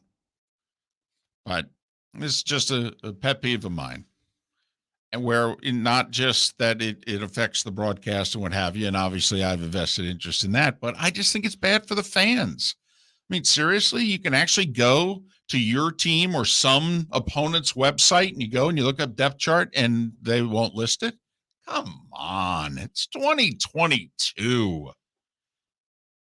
We're betting on these games, for goodness sake. Legally. In 30 minutes. I mean, come on.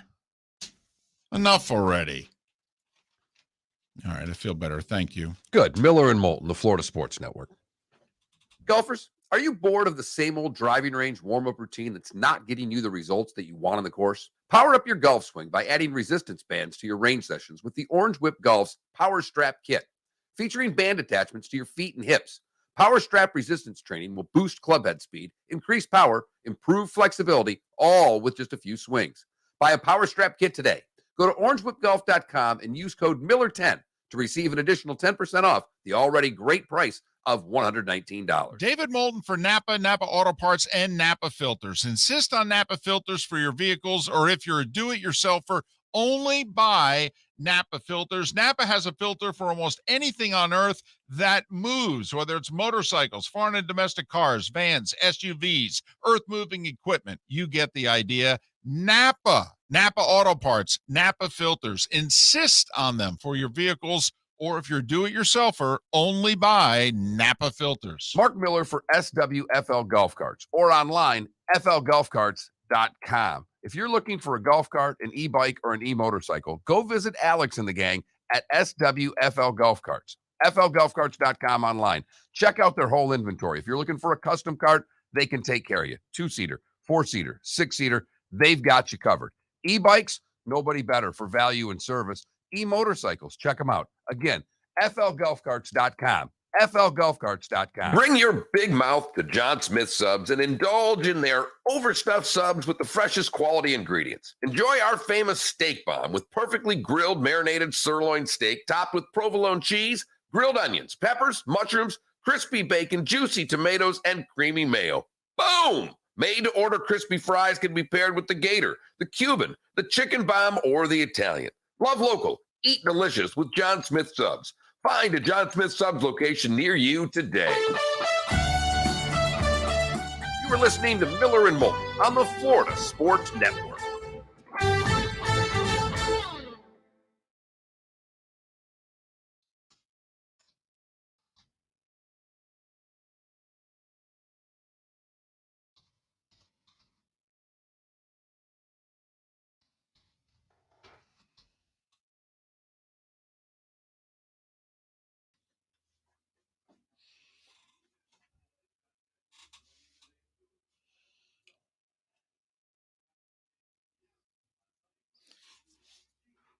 Hey, Felipe, could you listen to this segment and tell me what Wojnarowski says that makes sense, that somehow the Barrett extension affects the Mitchell deal?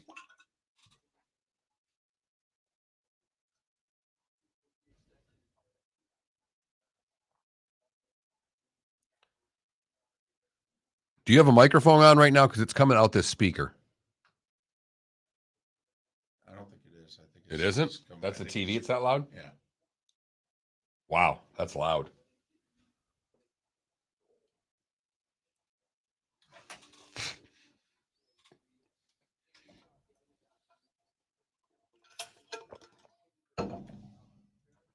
Oh, that was awful.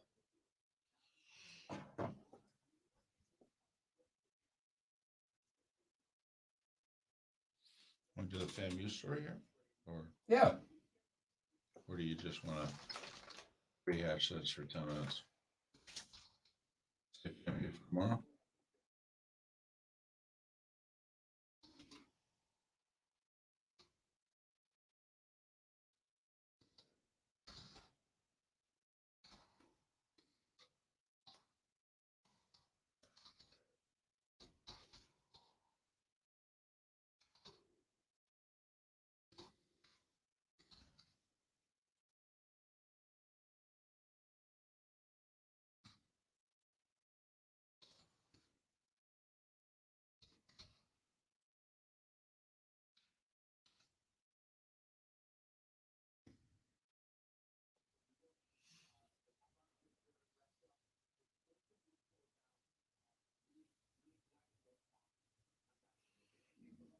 First Knicks player in 23 years to sign a rookie extension. Charlie Ward was the last Knicks draft choice to get a second contract. Jesus. That's how badly they've drafted.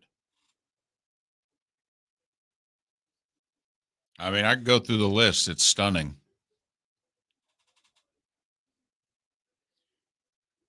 What I don't understand, Felipe, is that last line. Okay, how in the hell was R.J. Barrett a staple of the Donovan Mitchell trade discussions? I don't get that at all.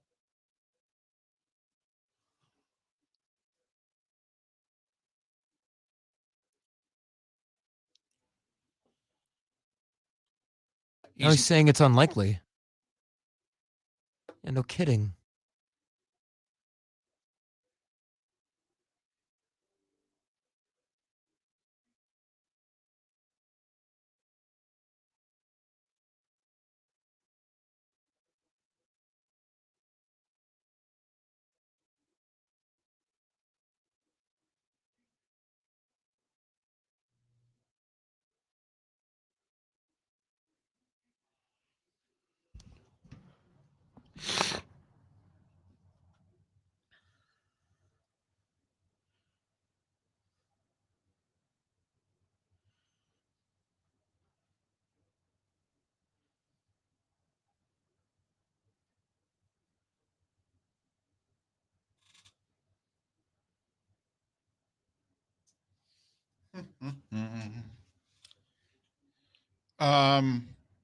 I think so, Logic Man, because I don't think the NFL was ready to give Charlie Ward a shot at quarterback. And so he got first round draft pick money and, had a lengthy NBA career. So nowadays, you'd also do the NBA because of the guaranteed money and the huge money, especially if you're a first round pick.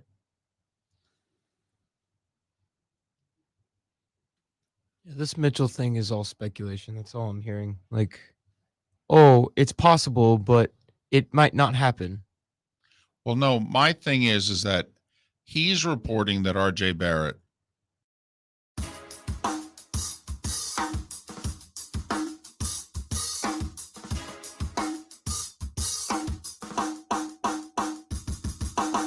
Welcome back to Miller and Moulton, only on the Florida Sports Network.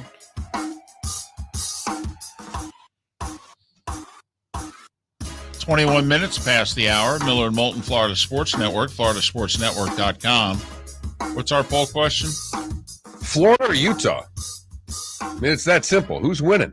Wow. Gators have won their home opener in every game since 1989 when they lost to Ole Miss. Will the Gators continue that streak on Saturday versus Utah? Right now, tight voting, 52%, going with the Utes. That is tight. Although the point spread's tight. So It is. At 3-point, 2.5, you can get it somewhere. Miller and Moulton. 4 o'clock today, baby. Cut down day.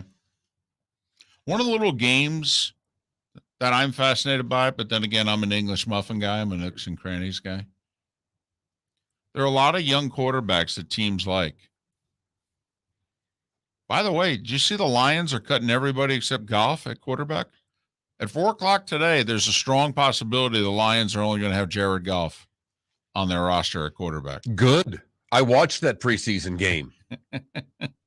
Neither of those guys can play in the league. Well, what was it? Tim Boyle, who actually for a year was Aaron Rodgers' backup in Green Bay.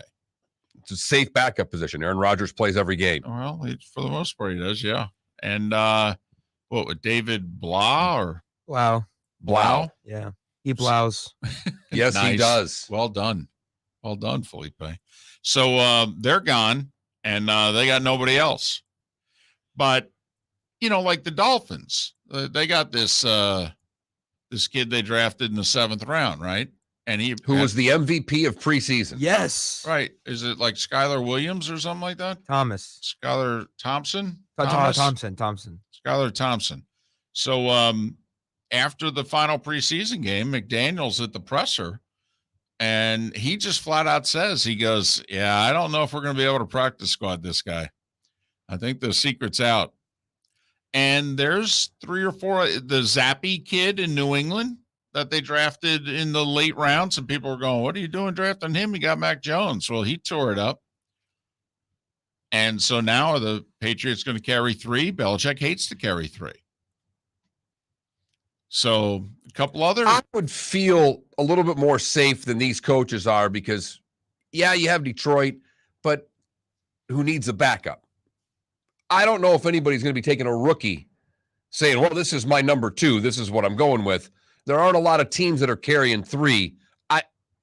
I think you're safer than they do getting them through the waiver wire. Half the league last year carried 3. So half went with 3, half went with 2.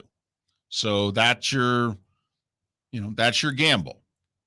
At least you have 16 teams that based on last year are not going to carry a 3rd. So you can probably sneak your young quarterback, your developmental quarterback. You could sneak him through past those 15 teams because in theory, you're one of the 16 who's not keeping 3. But then you got half the league who does keep 3 and may look at your young guy as better than their young guy. So they may grab him. They may, but then they have to put him on the 53. But they're already Planning on it. I got you. Right. So that's just kind of the game within the game here. You got 4 or 5 late round draft picks from this past draft who all impressed at quarterback. And will their teams carry them on their roster, or will they roll the dice and try to get them through a practice squad? So that's just one of the things that I'm curious about at 4 o'clock today. And, we've talked about it for a long time here. If I were the Steelers, I would be trading Mason Rudolph. And I'm sure they are trying. You think so? Yeah, I do. Because they're a team that carries 3. For the record. I'd be getting rid of him. I would. Yeah, I would as well. He's your third stringer. And hell, I think he's a top 15 backup in the league. And he's going to be essentially number 3 on your depth chart, even if you list him as number 2 on a few game days until you're convinced that Pickett could come in if something happened to Trubisky. Pickett was good enough that it's time to just cut bait. I'm sorry. Pickett's going to be starting by the end of the year. I have a feeling Mason Rudolph ends up in Detroit. I've thought that for weeks. Going to be a late round pick, but because I think Detroit also thinks that they're going to be salty. I don't know if Detroit thinks that they're going to win 10, but I think Detroit thinks, you know what? We're good enough now where we just can't lose games because of, we didn't want to waste a roster spot on him. We'd rather save it for a younger guy. I think Detroit's kind of like, it's time to win. We need to win as many of these damn games as possible. Well, I know I'm not picking them for last in the division. That's how I've started my prognostication for the year, David, and everything. I started yesterday. Had a doctor's appointment, was sitting there in the lobby, and I just started in my phone making notes. And I went, who's finishing in last? And I've always tried to pick division winners, and my prognostication not to where I wanted it. I'm going in a reverse order this year. Okay. Who are you picking for last in the AFC West? That is the great question. Probably Denver. You know what I didn't fully realize until yesterday? Do you know the last time the Raiders won that division? 2002. Wow. Exactly. Because the year that they were really good with Amari Cooper and Derek Carr, Denver won that division? No, I think Kansas City did. Oh. Because the Chiefs have won the last 6. The last time someone not named the Chiefs won that division was Peyton Manning's final year in the league with Denver, the year they won the Super Bowl. That was 2015. It's been a remarkable run of streaks in that division. Like Kansas City's on a 6 in a row. Denver before that, I think, had won 5 in a row. All right. The Chargers in the late 2000s won 4 in a row. So think about it. The only 2 teams since 2010, by the way, to win that division are the Broncos and Chiefs. I mean, you got to go but 12. Well, now it'll be 13 if they don't win it this year. But it's 2009, the last time someone not named the Broncos or Chiefs won that division. So, I mean, if you're high on the Raiders and the Chargers, that's what you're going up. It's been a long time since those teams won that division. You can write down a poll question for next week. It's going to be who's going to win the AFC West, just for the vote. And the next day could be who's going to finish last. It could be. It could be. Probably only one. We're not in Pacific time, or that would be basically the week. But the Raiders, I worry about their offensive line is my biggest worry with the Raiders. Okay. Mine's more defense, secondary in particular, but I do think the Raiders are better than they were last year, and they were a playoff team last year. But I also think the Chargers are better. The Broncos are clearly better. I don't see how you can argue the Chiefs are better, but then again, everybody's chasing them. They were 2 games clear of the Raiders, 3 of the Chargers, 5 of the Broncos. It's kind of like that whole Dallas-Philadelphia gap. There's a 3-game separation last year. Okay, well, if you bring Dallas down a game, you bring Philly up a game because of what's gone on, that's fine. But now, is it enough for you to hurdle them? I don't know. I do think the Chiefs are going to have a hell of a time. You could almost say who's going to win the division, just play division records because they're going to be that good. Can someone go 4-2, or is it going to be a bunch of 3-3s in that division? I mean, think of the Chargers, how they start the season. Raiders, and then Thursday Night Football on the road at Arrowhead. How about that start to the season? A lot of pressure if it goes poorly. Oh, and by the way, J.C. Jackson probably not playing in both games. And you're in the division to open up. Yeah. Twice. Yeah, exactly. So, Twitch chat room, a suggestion. If you're the Dolphins, do you unload Bridgewater? See, I wouldn't. I'd keep the veteran backup. You're trying to make the playoffs. You're trying to have a terrific season, and I don't think you can do that with a rookie backup quarterback. Be curious if Belichick does it in New England. He could get away with something like that. Miller and Moulton, thanks for listening. Miller and Moulton here for the Clutch Vodka Play of the Day. Mark, remember Nick Charles, Fred Hickman, the CNN Play of the Day? Yeah, CNN did a nightly sports show. That was a while ago. Yes, it was. Just work with me. Everyone liked the pod, the Play of the Day. So how about we have the Clutch Vodka Play of the Day? Sounds good. Fun. Smooth. Like Clutch Vodka. Listen weekday mornings for the Clutch Vodka Play of the Day. That's Clutch with a K. Golfers, are you bored of the same old driving range warm-up routine that's not getting you the results that you want on the course? Power up your golf swing by adding resistance bands to your range sessions with the Orange Whip Golf's Power Strap Kit. Featuring band attachments to your feet and hips, Power Strap resistance training will boost clubhead speed, increase power, improve flexibility, all with just a few swings. Buy a Power Strap Kit today.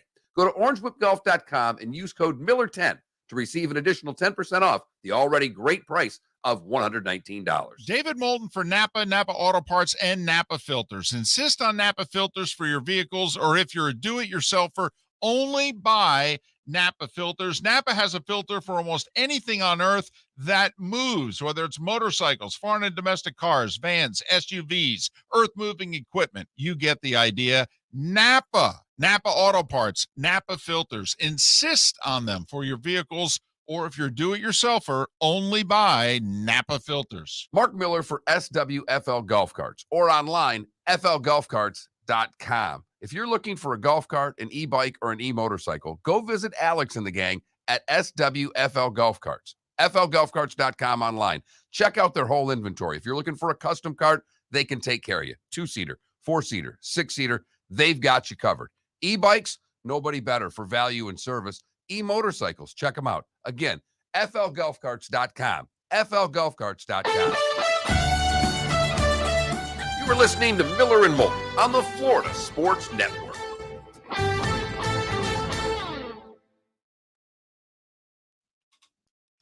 Now imagine being the last guy to buy a beer at the Nebraska game.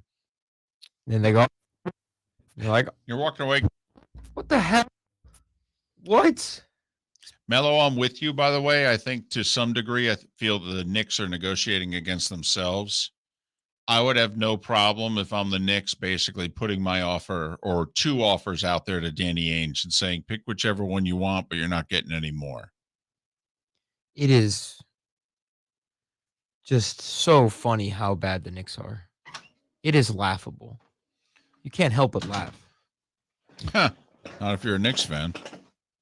Well, they do like a manic laugh, you know? Like the Joker laugh.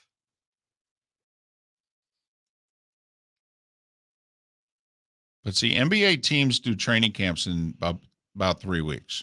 No more than 3 weeks' time. You know there is no way he wants Donovan Mitchell to be at training camp for a day. So if you think about it, Danny probably wants to get this done in the next 20 days. I have no idea where he's going to end up. Like, no clue.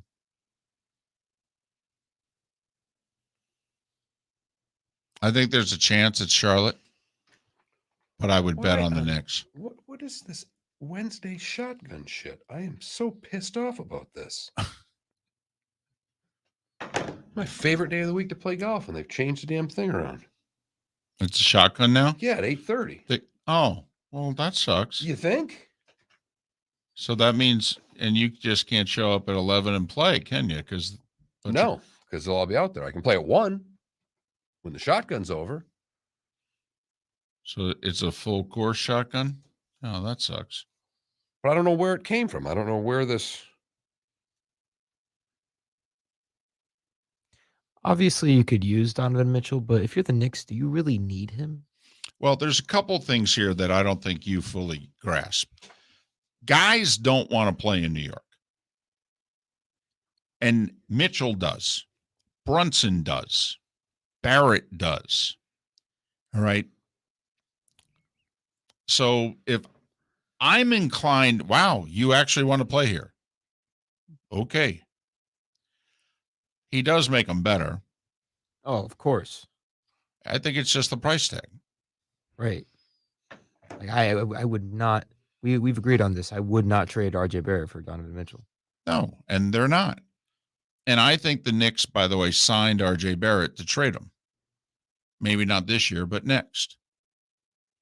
And now they've got him locked in. And while it sounds like a lot of money in the NBA landscape, that ain't a lot of money. If you're a 20-point-a-game starter in the NBA, you make 25 to 30 million. That's just the going rate. Mm-hmm. So to have a 22-year-old kid under contract for 27 to 30 million a year for the next 6 seasons, or at least 5 seasons, that's a very tradable asset. Let Obi play, says Melo. Why is that? What? Why is that? Yeah.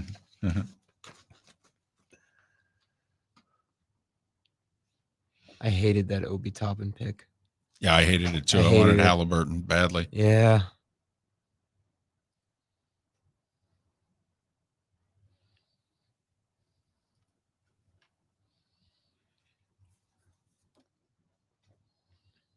I will say the show off, we added a bunch of Twitch followers because they must have come looking for the show yesterday when we weren't on.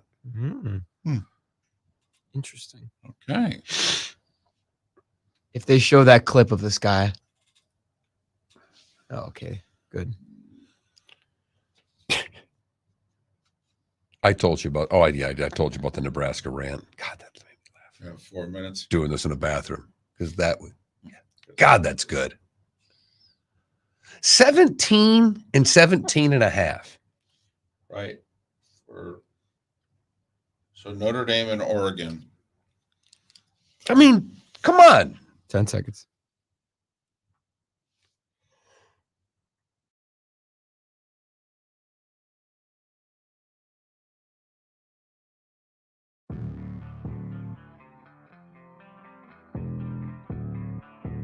Thanks for listening. And now, more of Miller and Moulton on the Florida Sports Network.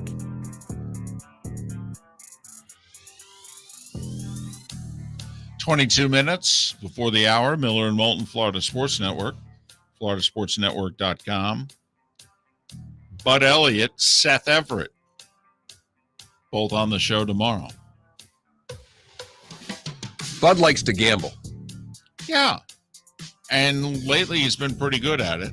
He also breaks down college football. He's got, the Nolecast thing. I mean, he can do gambling and non-gambling. Absolutely.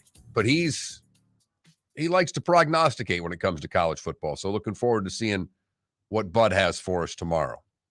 I always love, you usually are the one that throws out the question near at the end. Like, hey, any games that you like. And normally you get a guy to go 1 or 2. Bud rattles off 11 off the top of his head.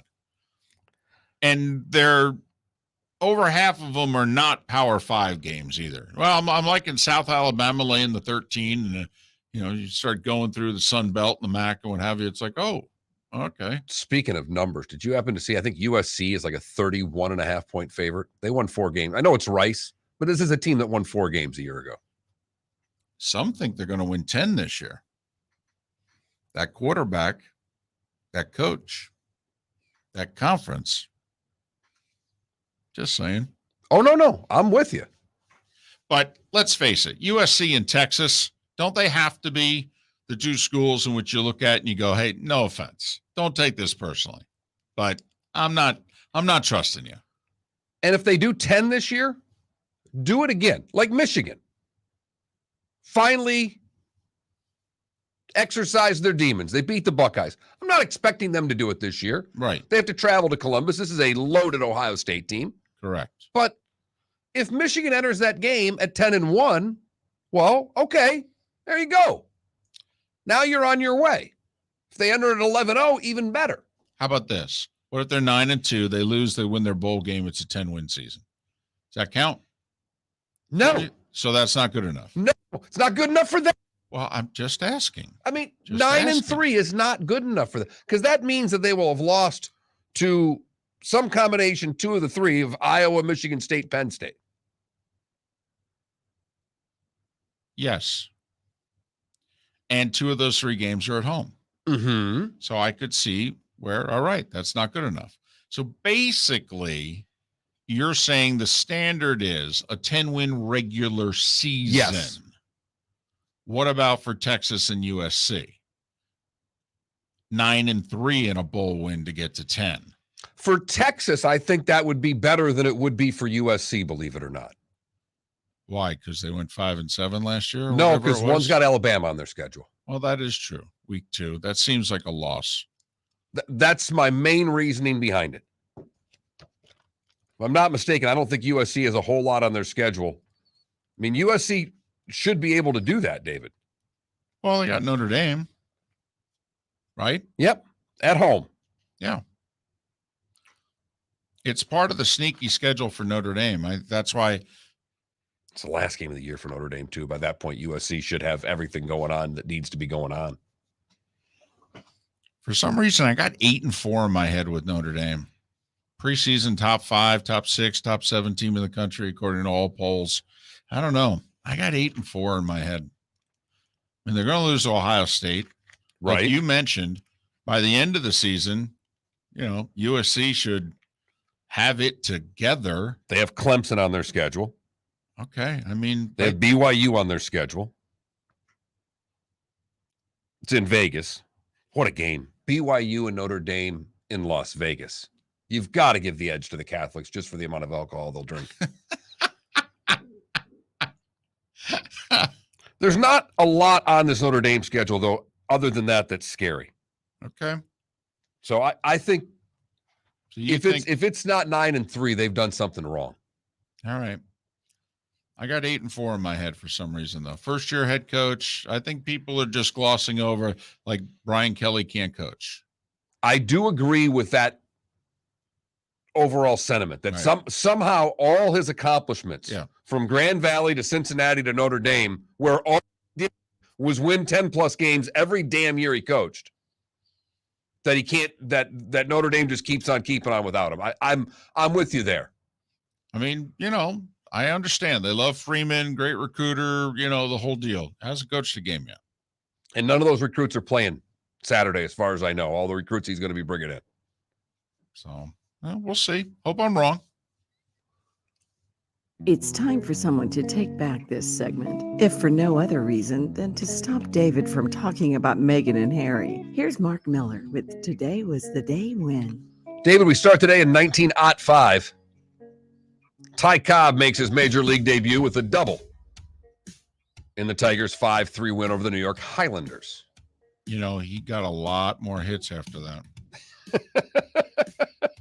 That is very fair to say. Like over 4,100, Yeah. in fact. 1922, Babe Ruth is thrown out of the game for the 5th time that season.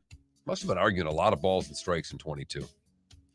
37, Joe Louis has his first defense of his heavyweight title, beating Tommy Farr in 15. 1963, the hotline communication link between the Pentagon and the Kremlin is installed, often known as the Red Telephone. No phones were ever used. Teletype equipment, fax machine, and most recently, secure email. Today in 65, Casey Stengel announces his retirement after 55 years in baseball. In 67, the Senate confirms Thurgood Marshall as the first black Supreme Court justice. 1976, David, Tom Brokaw becomes the news anchor of the Today Show. Of the Today Show. Of the Today Show Right. in 76. Right. Yeah. Yeah, I'm just saying. He hasn't gotten to the anchor desk No, yet. I just didn't know if I left you the opening there. I didn't know if you were going to give me any Brokaw. No. It's okay. Today at the U.S. Open in 1979, McEnroe beats Ilie Nastase in 4 sets. Nastase was defaulted by the umpire and then reinstated. That must have been a fun one to be at. Well, and it was incredulous that McEnroe was the well-behaved one. Exactly. In 81, Bill Shoemaker becomes the first jockey to win $1 million. 84, Jim Rice. Jim Rice grounds into his 33rd double play en route to 36. It would be an all-time record. Today in 93, The Late Show with David Letterman debuts on CBS. Bill Murray first guest, Billy Joel performs. And one of the first shows, Paul Newman stands up in the middle of the Ed Sullivan Theater and says, "Where the hell are the singing cats?" This one's basically for me, David. Today in 95, Trammell and Whitaker play in their 1,914 game together, tying an American League record. 2008, Slumdog Millionaire was released. Ever see it? No. That makes two of us. Would win Best Picture. 2013, 12 Years a Slave was released. Did you ever see it? No. That makes two of us, one Best Picture. Today in 2017, Hurricane Irma forms in the Cape Verde Islands. It would go on to be a Cat 5 hurricane, as we all well know, here in Southwest Florida. And in 2021, the last military evacuation plane flies out of Kabul as we end 20 years in Afghanistan. Those born today that are no longer with us, well, just one, and he's kind of a big one. Ted Williams, born today in 1918. Those that are still with us, Warren Buffett's 92. Skier John Claude Cleary is 79. Lewis Black is 74. The Chief, Robert Parrish, is 69. Cameron Diaz is 50. Sean Alexander is 45. And Andy Roddick is 40 years old today. What did I miss, David? Charles Bronson died on this day 19 years ago. I did that just for my mom. She was a big fan. Kind of like me with Elizabeth Shue. Right. Type of fan. And this, unfortunately, a sad day in American history. Christopher Cross reached #1 with Sailing. Oh, where would Yacht Rock Radio be without that song? In 1980. And I want you to download it and just think of it. It was playing on AM radio all across the country. Yes, and that was #1. Here's Chris Cross with Sailing. You've heard folks elsewhere mock Florida is gonna Florida. Well, Mark Miller sees it differently. He calls it the good, the bad, and the ugly. What you got, Mark? We go to Nova Scotia, where Betty Cochran, at a young age, loved heights. She said she jumped off one roof when she was growing up. As you get older, people think you should go sit in a chair and rock. A lot of them don't realize you keep moving. She's 93 now, and she jumped out of a plane last week. Unbelievable. All due to folks giving donations. A Nova Scotia nonprofit helping seniors jump out of planes. Wow. I'm not going to sign up for that, but I like the idea. You would never jump out of a plane? No. I that's not true. The pilot says that this plane is going down. First one looking for a parachute. I would do it attached to a professional, like those that do in tandem. Oh, yeah. That I would do. Well, no, I mean, you're putting your life in somebody else's hands. You're jumping out of a plane at 10,000 feet, whether it's a tandem or not. And I'm petrified of heights, so that ain't happening. The average Joe's supposed to do it in tandem. I think you need like 100 jumps in order to do it by yourself. For the bad, go to Hicksville, New York, where Karen Gutierrez was arrested for tampering with meat products. She's a meat packer with the Ava companies. Allegedly, she removed a coin from her pocket and dropped it into a meat package that went out for sale. And the ugly, if the story will pull up, we go across the pond to Manchester. Wow. Where we've all heard the story. Hey, if you get pulled over when you've been drinking, put a penny in your mouth. That'll help you with the breathalyzer. Well, police in Manchester are now informing folks that social media one doesn't work, as a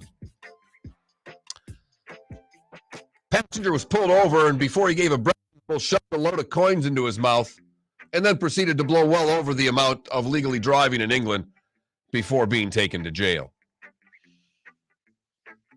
Doesn't make it obvious when you throw the coin pack in your mouth right before it happens, and that is the good, the bad, and the ugly on today, August the 30th, 2022. I don't think I've ever heard that one. Really?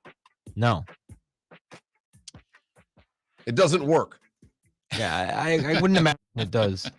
It's official. the golfers leaving the PGA Yes. Tour for the LIV. It was announced earlier this hour. It's just 6. It had been wildly reported it was going to be 7. The thought is it will eventually be a 7th.